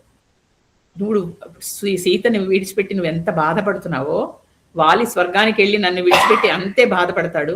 కాబట్టి నువ్వు నాకు సహాయం చేయి. ఇప్పుడు వాలిని చంపిన బాణాన్ని తీశారు, వాళ్ళ మించి రాముడి బాణాన్ని తీసేస్తారు, ఎందుకంటే మరణించాడు కాబట్టి. ఇదిగో ఈ బాణం ఉంది కదా, ఇదే బాణంతో నన్ను కూడా చంపేశాయి. నీకేమి స్త్రీ హత్య పాతకమో లేకపోతే మరొకళ్ళని చంపిన పాపమో రాదు, ఎందుకంటే వాలి నేను ఒకటే, ఆయన ఆత్మనే నేను. కాబట్టి ఆయన శరీరం మరణించింది, నేను ఆత్మని మిగిలి ఉన్నాను, కాబట్టి నన్ను కూడా చంపేసాయి. అందుకని ఆ పాపం నీకేం రాదు. కాబట్టి చూడండి, కొంతమంది కన్యాదానం చేస్తారు కదా తండ్రి, అలాగా వాలికి నువ్వు కన్యాదానం లాగా ఇచ్చేసాయి, అందుకని నేను కూడా వెళ్ళిపోతాను, నన్ను ఇంకా నేను బతకను, నన్ను నువ్వు చంపేసాయి అని చెప్పింది. మెల్లిగానే చెప్పింది. అనేసరికి శ్రీరాముడు నిలబడి ఆడివైపు చూసి చెప్పాడు శాంతంగా, వీరపత్ని అని పిలుస్తాడు. వీరపత్ని తారా, సూకించకు. బ్రహ్మ ఈ లోకాలన్నీ సృష్టించాడు, సమస్త ప్రాణులకు సుఖదుఖాలు ఇచ్చాడు, ఎవరి కర్మ ప్రకారం వాళ్ళకి జరుగుతూ ఉంటాయి. ఇది విధి రాత, దీన్ని ఎవ్వరూ తప్పించలేరు కదా. అంగదుడిని యువరాజు చేస్తున్నాం, నీకు పరమ సంతోషంగా ఉంటుంది, నీవు హాయిగా బతుకుతావు, నీ గురించి నువ్వే బాధపడద్దు. ఒక వీరపత్ని ఇలా విలపించకూడదు, కాబట్టి ఆయనకి స్వర్గ సుఖాలు దొరకవు, కాబట్టి విలపించద్దు అని చెప్పాడు. ఇలా కొంతసేపు మాట్లాడేసరికి ఆవిడ ఊరడిల్లింది తార. అప్పుడు వెంటనే రాముడు సుగ్రీవుణ్ణి వాళ్ళందరినీ పిలిచి చెప్పాడు, వాళ్ళకి అంతిమ సంస్కారాలు అంతా చక్కగా జరిపించాలి మీరందరూ. ఆయన ఒక వానర రాజు కాబట్టి ఆ పద్ధతిలో అందరూ అంగదుడితో జరిపించారు. ఇక్కడ మనం ఒక విషయం ఆలోచించుదాం. ఒక రెండు విషయాలు ఉన్నాయి. ఒకటి, శ్రీరాముడిని తార ఒక్క మాట కూడా అనలేదు, నువ్వు ఎందుకు ఇలా చేసావని. ఇప్పుడు వాలి అన్నట్టు రకరకాలుగా తిట్టచ్చు, ఒక్క మాట అనలేదు. ఒక ఆర్తజన రక్షకుడిగా, మూర్తిగా స్వీకరించింది. వాలి మరణానికి కారణమైన వాడిలో ఔన్నత్యాన్ని చూసింది. ఇది చాలా గొప్ప విషయం కదండి, ఒక భార్య అలా చూడడం. తర్వాత వ్యక్తిగతంగా ఏడ్చింది, తనకు జరిగిన అన్యాయానికి అనేక విధాలుగా ఏడ్చింది ఆవిడ. కానీ భర్త అధర్మ ప్రవర్తన ఆవిడేం సమర్థించలే. పోనీలే ఏమైతే అయిందిలే, నా కరెక్టే చేశాడు, ఏమైంది ఆ మాత్రం, అలా చేయకూడదు అన్నట్టు ఆయన సమర్థించలేదు. తర్వాత అలా అని మళ్ళీ రాముడిని నిందించలేదు కదా. ఇది మళ్ళీ భర్తను మళ్ళీ తక్కువ చేయలేదు, ఇలా మంచి పని అయింది నీకు, ఇలా జరగవలసిందే ఇలా అందా, అలా కూడా అనలేదు, నిందించలేదు, సమర్థించలేదు. తర్వాత ఇలాంటి ధర్మ దృష్టి, ఇలాంటి సత్య మార్గమే ఆవిడ్ని ఒక మహాసాధ్వి కోవలో నిలబెట్టింది. ఒక మహాసాధ్వి అని ఎందుకు చెప్పుకుంటున్నాం, పంచమహాకన్యల్లో ఒకరు ఈవిడ అని చెప్తున్నాం, ఎందుకంటే ఇలాంటివి. మళ్ళా భర్తే ముఖ్యమని ప్రాయోపవేశానికి కూడా సిద్ధం. కాబట్టి ఇక్కడ అంత చక్కగా తార చేసింది. ఇంకా ఇంకొకటి రెండో విషయం ఏంటంటే, ఇక్కడ వాలి అన్నాడు కదా సుగ్రీవుడితో, మన ఇద్దరం కలిసి అన్యోన్యంగా ఉండడం రాసి పెట్టలేదు, ఇక్కడ మన ఇద్దరం ఎందుకు ఇలా అయ్యింది మనకి జీవితాలు అన్నదమ్ములకి అన్నాడు చూసారా. దానికి పెద్దవాళ్ళు చాలా చక్కటి వ్యాఖ్యానం చెప్తారు. ఏంటంటే, సుగ్రీవుడు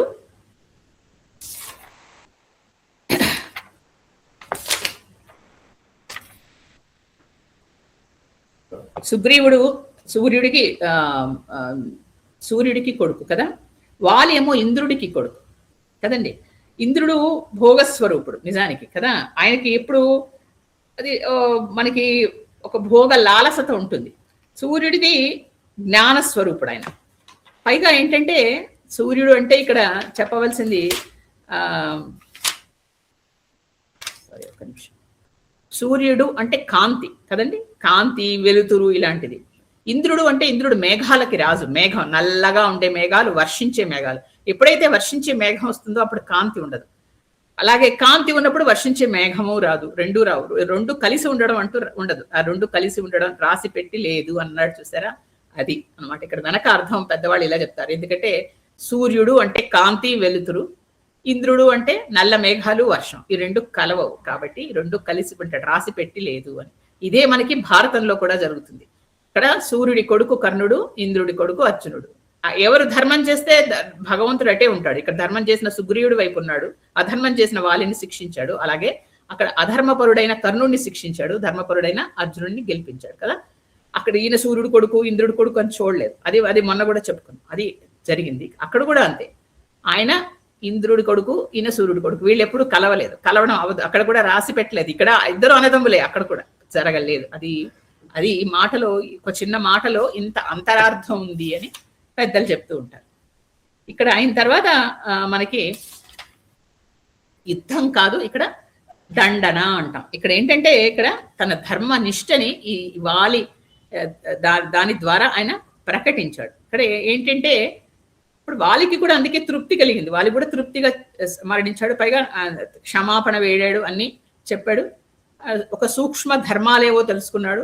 అందుకని మనకి కూడా అర్థమైంది రాముడి దానిలో ఎక్కడ దోషాలు లేవో మనం ఎంచకూడదు అని కదా. ఇది అంతా తెలిసిన తర్వాత, అంటే కొంచెం తర్వాత మనం చెప్పుకొని ముగిద్దాం. తర్వాత ఈ అన్ని జరిగిపోయిన తర్వాత రాముడి దగ్గరికి వానరులందరూ వచ్చారు. అప్పుడు ఎవరు మాట్లాడడానికి భయపడుతున్నారు. హనుమంతుడు మళ్ళా ముందరకు వచ్చాడు. వచ్చి, స్వామి, సుగ్రీవుడికి నీ దయ వల్ల రాజ్యం లభించింది, నువ్వు ఆజ్ఞ ఇస్తే గనక పట్టాభిషేకం చేస్తాం, నువ్వు కిష్కిందకు వచ్చి పట్టాభిషేకం చెయ్యి అని అడిగాడు. మరి పట్టాభిషేకం చేయాలంటే పెద్దవాళ్ళు ఉండాలి, అందులో గురువు, స్నేహితుడు అన్నీ ఈయనే కదా. ఇప్పుడు శ్రీరాముడు అన్నాడు, 14 సంవత్సరాలు నేను ఒక నగరంలోకి, ఒక రాజ్యంలోకి ప్రవేశించకూడదు. నా తండ్రి ఆజ్ఞతో కేవలం అడవులు, అట్లా ఊరి చివరిలో అక్కడే ఉండాలి, నేను నగరంలోకి రాకూడదు.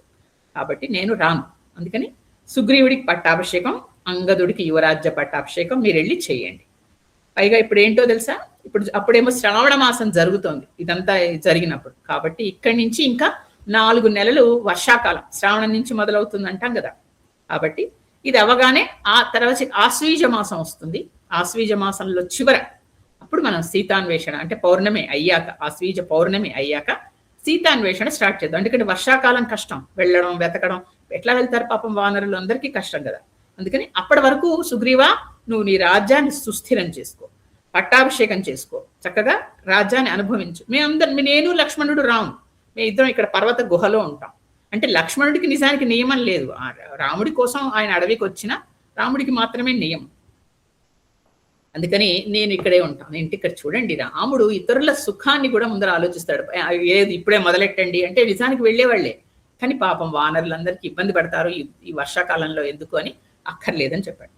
అప్పుడు వీళ్ళందరూ సుగ్రీవుడిని అందరూ కలిసి వెళ్ళిపోయి కిష్కిందకి రాజధానికి వెళ్ళి సుగ్రీవుడికి చాలా గొప్పగా వైభవంగా పట్టాభిషేకం చేశారు. అంగదుడికి యువరాజ పట్టాభిషేకం చేశారు. చేసిన తర్వాత సుగ్రీవుడు అక్కడి నుంచి శ్రీరాముడి దగ్గరికి వచ్చాడు. వచ్చి ఆశీర్వచనం తీసుకున్నాడు. అక్కడ ప్రశ్రవణగిరి అని ఉంది. అక్కడ శ్రీరామ లక్ష్మణులు ఇద్దరు ఒక గుహలో నివసించడం మొదలెట్టారు. ఒక విశాలమైన గుహ ఉంది అక్కడ, చక్కగా అక్కడ ఉండడం మొదలెట్టారు. మహర్షులు రకరకాలుగా అప్పుడు చెప్పాడు సుగ్రీవుడు, ఎలా జరిగింది నీ పట్టాభిషేకం అని రాముడు అడిగితే అప్పుడు సుగ్రీవుడు చెప్తాడు, మహర్షులు ఏ విధంగా సూచించారో ఆ విధంగానే చేసుకున్నాను. శాస్త్ర ప్రకారం బంగారు కలశాలతో జలం తీసుకొచ్చారు. తర్వాత మా వానరుల్లో ముఖ్యమైన వాళ్ళు ఉన్నారు. ఎవరంటే గజుడు, గవాక్షుడు, గవయుడు, శరభుడు, గంధమాధనుడు, మైందుడు, ద్వివిధుడు, హనుమంతుడు, జాంబవంతుడు, నలుడు, ఇలాంటి వాళ్ళందరి పేర్లు చెప్పాడు. వీళ్ళందరూ అభిషేక మహోత్సవం నిర్వహించారు అని చెప్పారు. అంగదుడికి యువరాజ పట్టాభిషేకం చేశారు. ఇప్పుడు అందరూ రాముడికి, లక్ష్మణుడికి జయ జయధ్వానాలు చేశారు. ఈ వల్లనే ఇదంతా జరిగింది అని. ఇప్పుడు వచ్చి చూశాడు సుగ్రీవుడు వీళ్ళు ఎక్కడుంటున్నారు అని. చెప్పాను కదా, ప్రశ్రవణగిరి, అందులో ఒక మంచి గుహ ఉంది.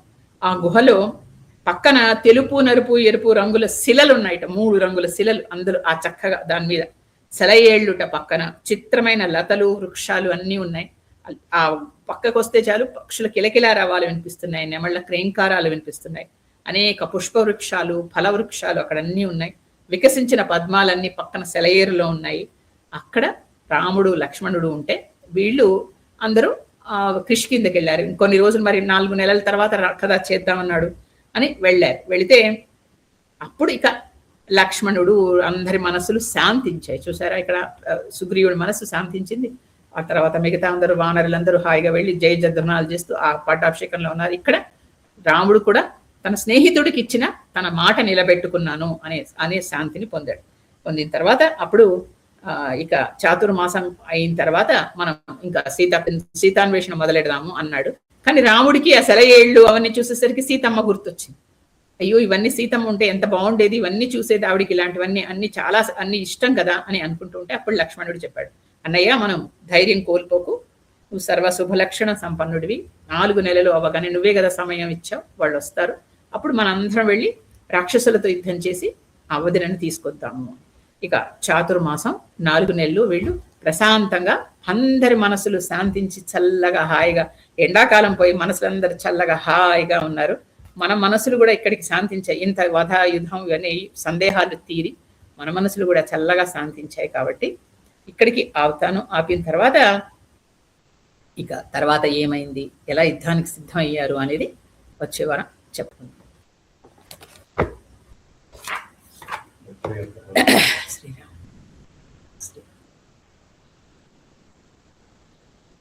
ఎత్ర ఎత్ర రఘునాథ కీర్తనం తత్ర తత్ర కృతమస్తకాంజలిం బాష్పవారి పరిపూర్ణలోచనం మారుతిం నమత రాక్షసాంతకం. శ్రీరామ జయ రామ జయ జయ రామ, శ్రీరామ జయ రామ జయ జయ రామ, శ్రీరామ జయ రామ జయ జయ రామ.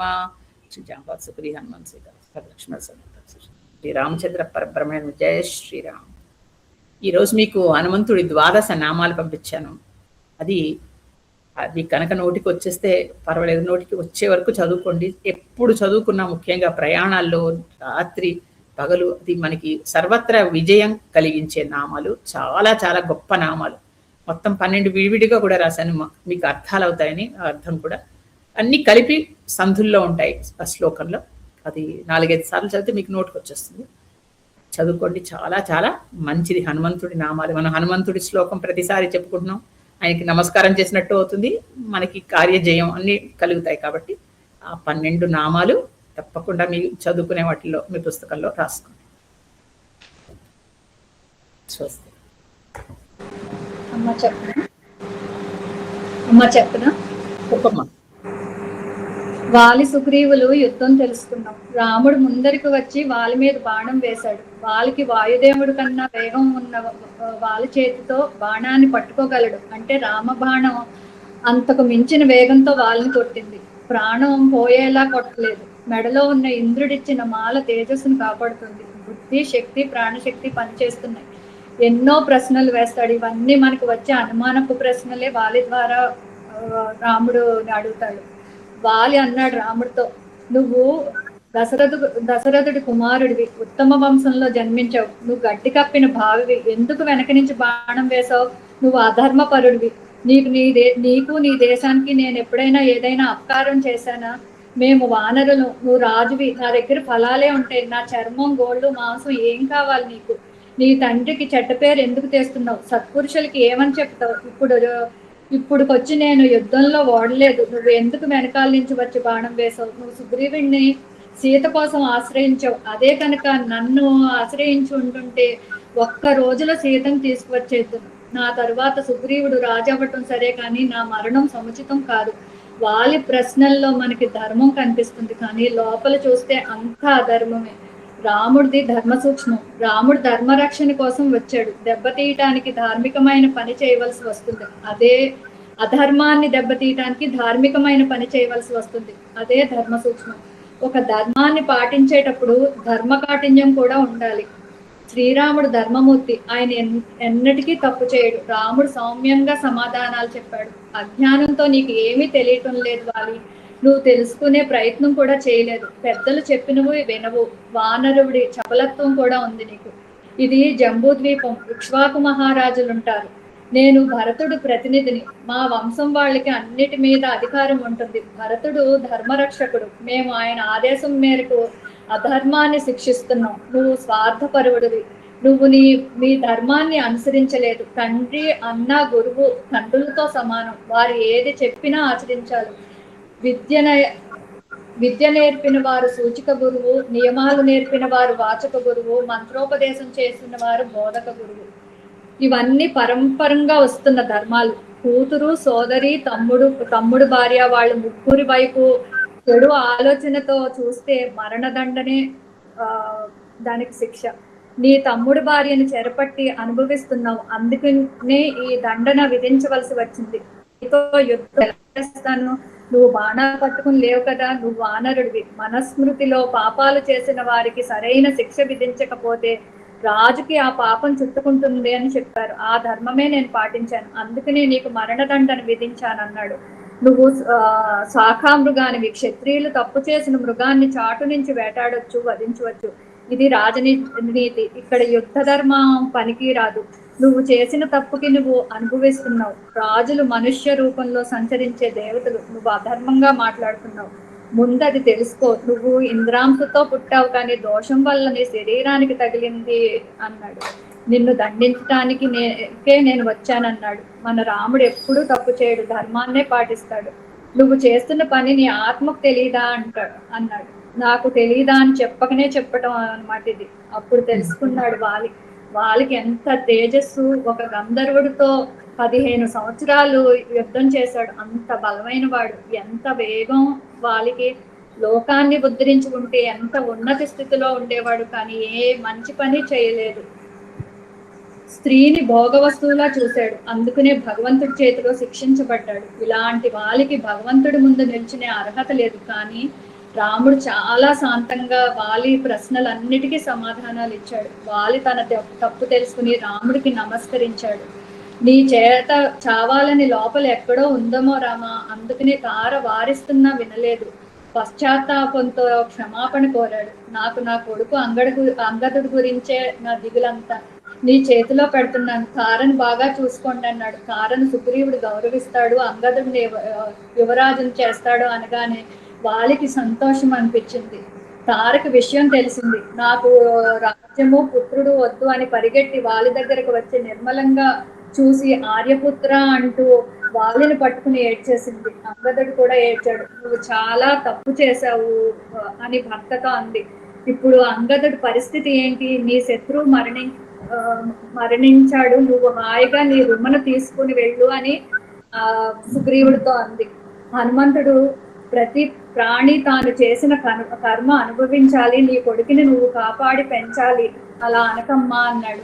సుగ్రీవుడు ఏమీ తప్పు చేయలేదు, వాలి చాలా బాగా పరిపాలించాడు, పుణ్యలోకాలకే వెళ్తాడు, నువ్వు నిగ్రహించుకో అని తారకి ధైర్యం చెప్పాడు.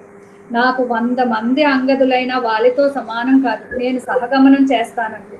సుగ్రీవుడు రాజుగా ఉండి అంగదుడిని చూసుకుంటాడు.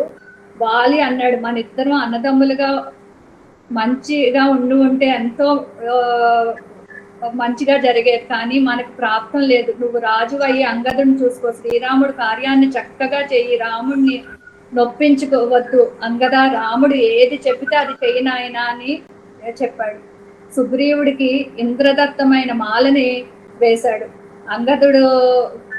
అంగదుడితో చెప్పాడు, పినతండ్రి చెప్పినట్టు వినమని చెప్పి మరణించాడు. సుగ్రీవుడు విరక్తితో ఏడుస్తూ రాముడితో అన్నాడు, నా వల్ల వాలి చనిపోయాడు. వాలి నన్ను ఎప్పుడూ కూడా కొట్టాడే కానీ చంపాలని చూడలేదు అని వెక్కి ఏడ్చి, నేను ఇంకా మరణిస్తాను, వానరులంతా నీకు సాయపడ్డాడు రామా అని అన్నాడు. రాముడికి కూడా చాలా దుఃఖం అనిపించింది సుగ్రీవుని చూసి. తార దూరం నుంచి రాముడిలోని శుభలక్షణాల వల్ల గుర్తుపట్టి దగ్గరకు వెళ్ళి అంది, నువ్వు అన్నిటికీ అతీతుడు అయ్యా రామా, నువ్వు ధర్మరక్షకుడివి, అతి బలశాలివి అని స్తుతించింది. సీతను విడిచిపెట్టి నువ్వు ఎంత బాధపడుతున్నావో వాలి కూడా అలాగే నేను లేకపోతే బాధపడతాడు. వాలి ఆత్మనే నేను, నీకే పాపం రాదు, వాలి మీద వేసిన బాణంతోనే నన్ను కూడా వధించు అని కోరింది. వీరపత్ని తార బ్రహ్మ రాసిన విధిరాత ఎవ్వరూ మార్చలేము, విలపించవద్దు అని నచ్చ చెప్పేసరికి ఊరడిల్లింది. అంగదుడితో అంతిమ సంస్కారాలు జరిపించారు. శ్రీరాముడి తాత ఒక మాట కూడా అనలేదు. ఆయనలో ఔన్నత్యాన్నే చూసింది. భర్త అధర్మాన్ని సమర్థించలేదు, భర్తను అలా అని తక్కువ చేయలేదు. ఇలాంటి ధర్మ దృష్టి పంచమహాకన్యల్లో మహాసాధ్విగా ఆవిడ గుర్తించబడింది. ఇక్కడ యుద్ధం కాదు, ధర్మం. చివరికి వాలి కూడా సూక్ష్మ ధర్మాన్ని తెలుసుకుని పశ్చాత్తాపం చెందాడు. హనుమంతుడు, నువ్వు కిష్కింద వచ్చి పట్టాభిషేకం చెయ్యన్నాడు రాముడితో. నేను 14 సంవత్సరాలు రాజ్యంలోకి రాకూడదు, నేను రానన్నాడు రాముడు. సుగ్రీవా, నీ రాజ్యాన్ని సుస్థిరం చేసుకో, మేము ఇక్కడ ఉంటాం. ఇప్పుడు వర్షాకాలం అంటే చాతుర్మాసం అయ్యాక సీతాన్వేషణ మొదలు పెడదాం అన్నాడు. సుగ్రీవుడికి పట్టాభిషేకం, అంగదుడికి యువరాజు పట్టాభిషేకం అయ్యాయి. రసరవణ గిరి లో ఒక గుహలో రామలక్ష్మణులు నివసిస్తున్నారు. ఆ గుహలో 3 రంగుల శిలలు ఉన్నాయి. పక్షులు కిలకిల రావాలు, ఫలపుష్ప వృక్షాలు, అంతా ఎంతో మనోహరంగా ఉంది. అందరి మనసులు శాంతించాయి. ఈ వాతావరణంలో సీత ఉంటే ఎంత ఆనందిద్దునా అని రాముడు బాధపడితే లక్ష్మణుడు ఊరడించాడు. చాతుర్మాసం మొదలయ్యింది. చాలా బాగుందమ్మా. తార గురించి చాలా బాగా రాశావు. చాలా చాలా బాగుంది.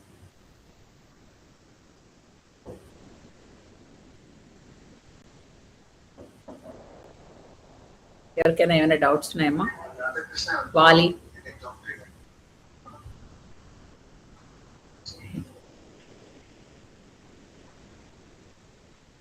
మరణం ఇవన్నీ మీకు ఏమైనా డౌట్స్ ఉంటే చెప్పండి ఇప్పుడు. ఎందుకంటే మనకి ఈరోజు టైం ఉంది కాబట్టి చెప్పుకుంటే ఇంకా వాలి గురించి ఇంకా డౌట్లు రాకూడదు మనకి. రాముడు ధర్మపరుడు అంటే మనం ఒప్పుకుని ముందుకు వెళ్ళిపోవడమే. ఆయన అనుసరించి వెళ్ళిపోతున్నాం, ఆయన కాళ్ళు పట్టుకుని కదా. మనం కూడా ఆశ్చర్యంగా వాలి యుద్ధం చూసాం, వాళ్ళు యుద్ధం చేసుకోవడం ఏంటి అని మనకి సందేహాలు కొన్ని వచ్చాయి. వాళ్ళ ద్వారా అన్ని రాముడు తీర్చేసాడు. మళ్ళీ మనం కూడా రాముడితో పాటు గుహలోనే ఉందాం, మనం సుగ్రీవుడి దగ్గరికి వెళ్ళొద్దు. అక్కడ సంపదలు అన్నీ ఉన్నాయి, కానీ మనం చక్కగా రామలక్ష్మణులతోటే చక్కగా ఈ అడవిలో ఉండి అన్ని చూస్తూ ఉన్నాం. 4 నెలలు మనం ఇక్కడ చాతుర్మాసం రాముడితో చేసుకోవచ్చు కదా. మా చెట్టు వెనకాల నుంచి రాముడు బాణం వేశాడు అన్న ఏ మాత్రం చిన్న ఎక్కడో సంకున్న దీంతో మొత్తం ఆసిపోయింది. అదే జంతు ధర్మం, క్షత్రియ ధర్మం, ఇవన్నీ చాలా వివరంగా చెప్పిన వాళ్ళు మాకు నిజంగా డౌట్లు. అసలు అంటే రాముడు అలా చేశాడు అని కాదు, కానీ ఎక్కడైనా చిన్నది లోపల ఎక్కడైనా ఉన్నా అవన్నీ ఈ రోజు మొత్తం నివారణ అయిపోయిందమ్మా. నిజానికి చెప్పారు, ముందర నుంచి వేయకపోతే గుండెల్లో తగలదు కదండి, వెనక నుంచి వేస్తే వెనక్కి తగలాలి కదా. ముందరే తగిలింది, తర్వాత అంత చప్పుడుతో వేశాడు. ఈయన గమనించలేదు అంతే. మృగం గమనించిందా లేదా అని వేటకు వచ్చిన వాళ్ళు చూడరు కదా, బాణం వేయడమే ముఖ్యం. అది స్పష్టంగా చెప్పారు. ఇక్కడ సుగ్రీవుడు అర్జునుడు గుర్తొచ్చాడమ్మా. తన వాళ్ళని చంపాలంటే అర్జునుడు ఎంత దుఃఖించాడో మళ్ళీ సుగ్రీవుడు మళ్ళీ అదే గుర్తు చేశాడు. కరెక్ట్. అది కూడా ఆయన యుద్ధం చేయనన్నట్టే ఇంకా నాకు రాజ్యం వద్దు నేను వెళ్ళిపోతాను అంటున్నాడు ఈయన కూడా. మళ్ళీ ఇక్కడ ఈయన గీత చెప్పాలి రాముడు.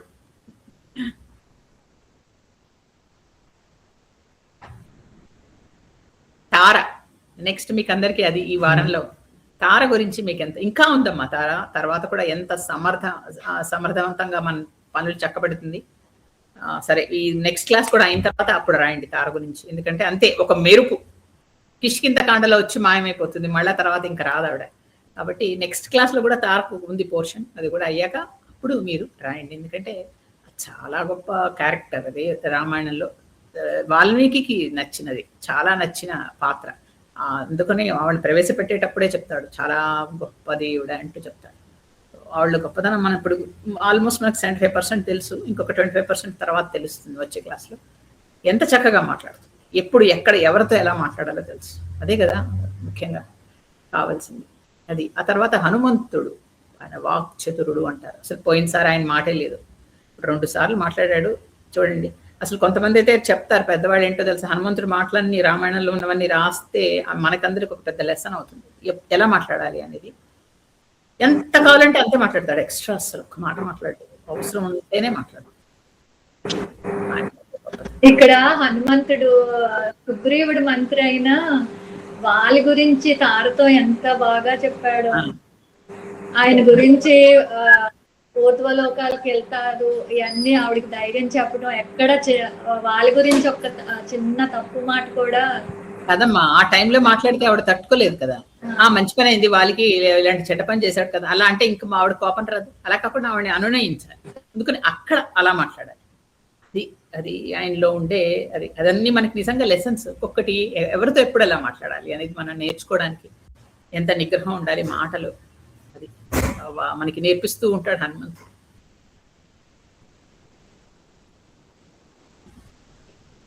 ఇది మీకు ఈసారి ఏంటంటే ఇదొక్కటి రాయండి మీరు. రాముడు వాలి అడిగిన ప్రశ్నలకి శ్రీరాముడు చెప్పిన సమాధానాలు. ఎందుకంటే అంటే ఈ రోజు రాస్తే మీకు ఫ్రెష్ గా ఉంటుంది మైండ్ లో. ఒకళ్ళు రాస్తే మీరందరూ కనుక ఒకళ్ళది ఒకళ్ళు చదివేసుకుంటే ఇంకా మళ్ళా మీకు డౌట్స్ కూడా క్లియర్ అయిపోతాయి. మామూలుగా వచ్చే డౌట్స్ ఏంటి, వాళ్ళవి క్వశ్చన్స్, రాముడికి సమాధానాలు ఇవే కదా మెయిన్. అసలు రాముడు అనగానే అదే ఫస్ట్ క్వశ్చన్, అందరికీ వచ్చే డౌట్లు అవి మనకి ఇక్కడే బాగా 2-3 సార్లు నలిగితే ఇంకా డౌట్ అనేది ఉండదు. మనమే అందరి డౌట్స్ క్లియర్ చేయొచ్చు.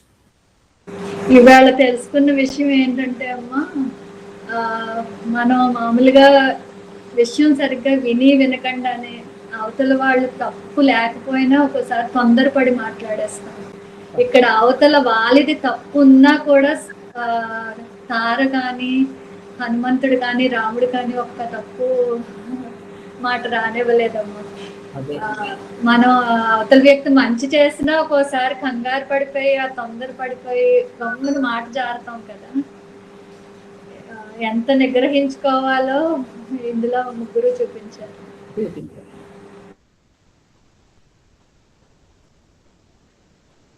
బాగుంది, చాలా బాగుంది. అలాగా మీరు రాముడి వాలి ప్రశ్నలు, రాముడి సమాధానాలు, అది చక్కగా మీకు ఎంతవరకు అర్థమైందో రాయండి. అర్థం కాకపోతే మళ్ళీ నెక్స్ట్ క్లాస్లో చెప్పుకోవచ్చు. చెప్పుకుని ఇది ఇక్కడికి అయిపోతే అలా ముందరికి వెళ్ళచ్చు. అందుకని మనం ఎంచక్క రాముడితో పాటు ప్రశ్రవణ గిరి మీదే ఉందాం. గుహల్లో ఉండి రాముడితో ఉండి ఆయనతో పాటు మనం కూడా ప్రకృతి అంతా చూసి, ఆయన తర్వాత నెక్స్ట్ క్లాస్లో వస్తుంది ఒక్కొక్క ఋతువుని ఆయన వర్ణిస్తూ ఉంటాడు రాముడు. ఎన్ని శ్లోకాలు రాశారో వాల్మీకి చెప్పలేం అసలు. అవన్నీ చూసే కాళిదాసు లాంటి వాళ్ళు ఆయన ఇన్స్పిరేషన్ తీసుకుని తర్వాత డెవలప్ చేశారంట. వర్షాకాలం గురించి ఎన్ని శ్లోకాలు, శరదృతువు గురించి ఎన్ని శ్లోకాలు. అంటే ఆ అందం, ప్రకృతి అందం ప్రతిదీ రాముడు చూసి ఎంజాయ్ చేస్తుంటాడు. ఒక కలువ పువ్వు పూసిందంటే సంతోషం ఆయనకి, చంద్రుడు వెన్నెల పడుతుందంటే సంతోషం, తామరలు వచ్చాయంటే సంతోషం, సూర్యుడు వెలుతురు చూసి సంతోషం. అలా ఎలా ఎంజాయ్ చేయాలి మనకు చెప్తూ ఆ అందాన్ని వివరిస్తూ ఉంటాడు. మనం ఎందుకు ఇవన్నీ మిస్ అవ్వాలి కాబట్టి ఇవన్నీ రాముడి దగ్గరే ఉండి చూద్దాం. తర్వాత ఏం చేస్తాడు రాముడు, ఎలా మాట్లాడతాడు అని తెలుసుకుని హనుమంతుడి దగ్గర మాట్లాడడం కూడా నేర్చుకుంటాం. సో ఇంకా డౌట్లు ఏం లేవు కదా, ఉంటే రని చెప్పండి. ఎవరికైనా ఏమైనా చెప్పాలమ్మా? అమ్మా నవపంచత వర్షాన్ని అని కదా అప్పుడు జరిగింది. మరి రాముడు రావాలి కదమ్మా రాజ్యంలోకి. 9+5 అంటే అక్కడ ఉండమని అర్థం, మళ్ళీ వెనక్కి రామని కాదు. అంటే ఏదో ఒక రాజ్యాన్ని టచ్ చేయాలి కదమ్మా. అక్కర్లేదు. నేను అది అన్న మధ్యలో వస్తుందేమో, అలాగే ఎక్కడైనా ఒక చోట రాముడు ఏదన్నా ఒక రాజ్యంలోకి అడుగు పెట్టాడేమో అన్న. ఇంకొకటి యూజువల్లీ డౌట్ వస్తూ ఉంటుంది మనకి, అందరూ అంశలతో పుట్టారు కదా దేవుళ్ళు. సూర్యుడు అంశతో ఒకళ్ళు, ఇంద్రుడు అంశతో ఒకళ్ళు, లేకపోతే పరమేశ్వరుడు అంశతో ఒకళ్ళు, రకరకాలుగా పుట్టారు. మరి ఇంద్రుడు అంశతో పుట్టిన వాడు మరణించాడే, అదేలాగా మరి ఇంద్రుడు అంశ ఏమైంది? అయ్యో మరి యుద్ధంలో పాపం మరి రాముడికి సాయం లేదు కదా, ఇంద్రుడు అంశ వెళ్ళిపోయిందిగా వాలితో అంటే కాదు. 2 విధాలుగా ఉంది. ఒకటి కొడుకు అంగదుడి ద్వారా ఉంది, అంగదుడు కూడా తన కొడుకే కదా, అందులో కూడా ఇంద్రుడి అంశ వెళ్తుంది. 2 తన మాల, ఇంద్రుడిచ్చిన మాల తీసి తమ్ముడి మెళ్ళ వేశాడు. సో అక్కడ ఆ మాలతో పాటు ఇంద్రుడి తేజస్సు, ఇంద్రుడిది బలం, అదంతా కూడా మళ్ళీ సుగ్రీవుడికే వెళ్ళిపోయింది. ఆ విధంగా ఇంద్రుడు రావణ యుద్ధంలో సాయం చేశాడు, ఎక్కడికి వెళ్ళలేదు. ఇదొకటి చాలా పెద్ద పాయింట్ ఇది. కాబట్టి ఆ విధంగా ఇంద్రుడి అంశ కూడా యుద్ధంలో ఉండింది. నాకు ఇది చెప్పినప్పుడు చాలా సంతోషం వేస్తుందండి. అదే మనం అయితే మనకున్న దాన్ని మన పిల్లలకే ఇవ్వాలి అనుకుంటా, అలా కాకుండా తమ్ముడికి ఇచ్చారు కదా. తమ్ముడికి ఇచ్చారు. ఎవరు ఇప్పుడు అని తెలిసిపోయింది. ఇంకా లాస్ట్ స్టేజ్ లో కూడా నేను నానే ఇంక ఉండకూడదు కదా, అప్పుడైనా కనీసం కళ్ళు తెరిచేయడానికి. అది భగవద్గీతలోని కర్మయోగంలో, కర్మ అంటే మనం చేసే పనులు, కర్మయోగం అంటే కొన్ని పనుల వల్ల జ్ఞానం పొందుతాము. జ్ఞానయోగం అంటే మోక్షములకు ఉపయోగించే జ్ఞానము. జ్ఞానము అంటే సార్ చెప్తారమ్మా. జ్ఞానం. ఆ. ఓకే. అంటే జ్ఞానం అంటే మనం చేసే అది ఒకసారి చెప్పగలను. కాదు, కర్మ అంటే మనం చేసే పని. చేసే పనులు. కర్మయోగం అంటే కొన్ని మనం ఏ పని ద్వారా జ్ఞానాన్ని సంపాదిస్తామో అది కర్మయోగం. జ్ఞానం అంటే మనం తెలుసుకునే విషయాలు. జ్ఞాన యోగము అంటే ఏ జ్ఞానం ద్వారా మనం మోక్షం సంపాదిస్తామో అది జ్ఞానయోగం. ఓకే అమ్మా, థ్యాంక్ యూ అమ్మా, థ్యాంక్ యూ.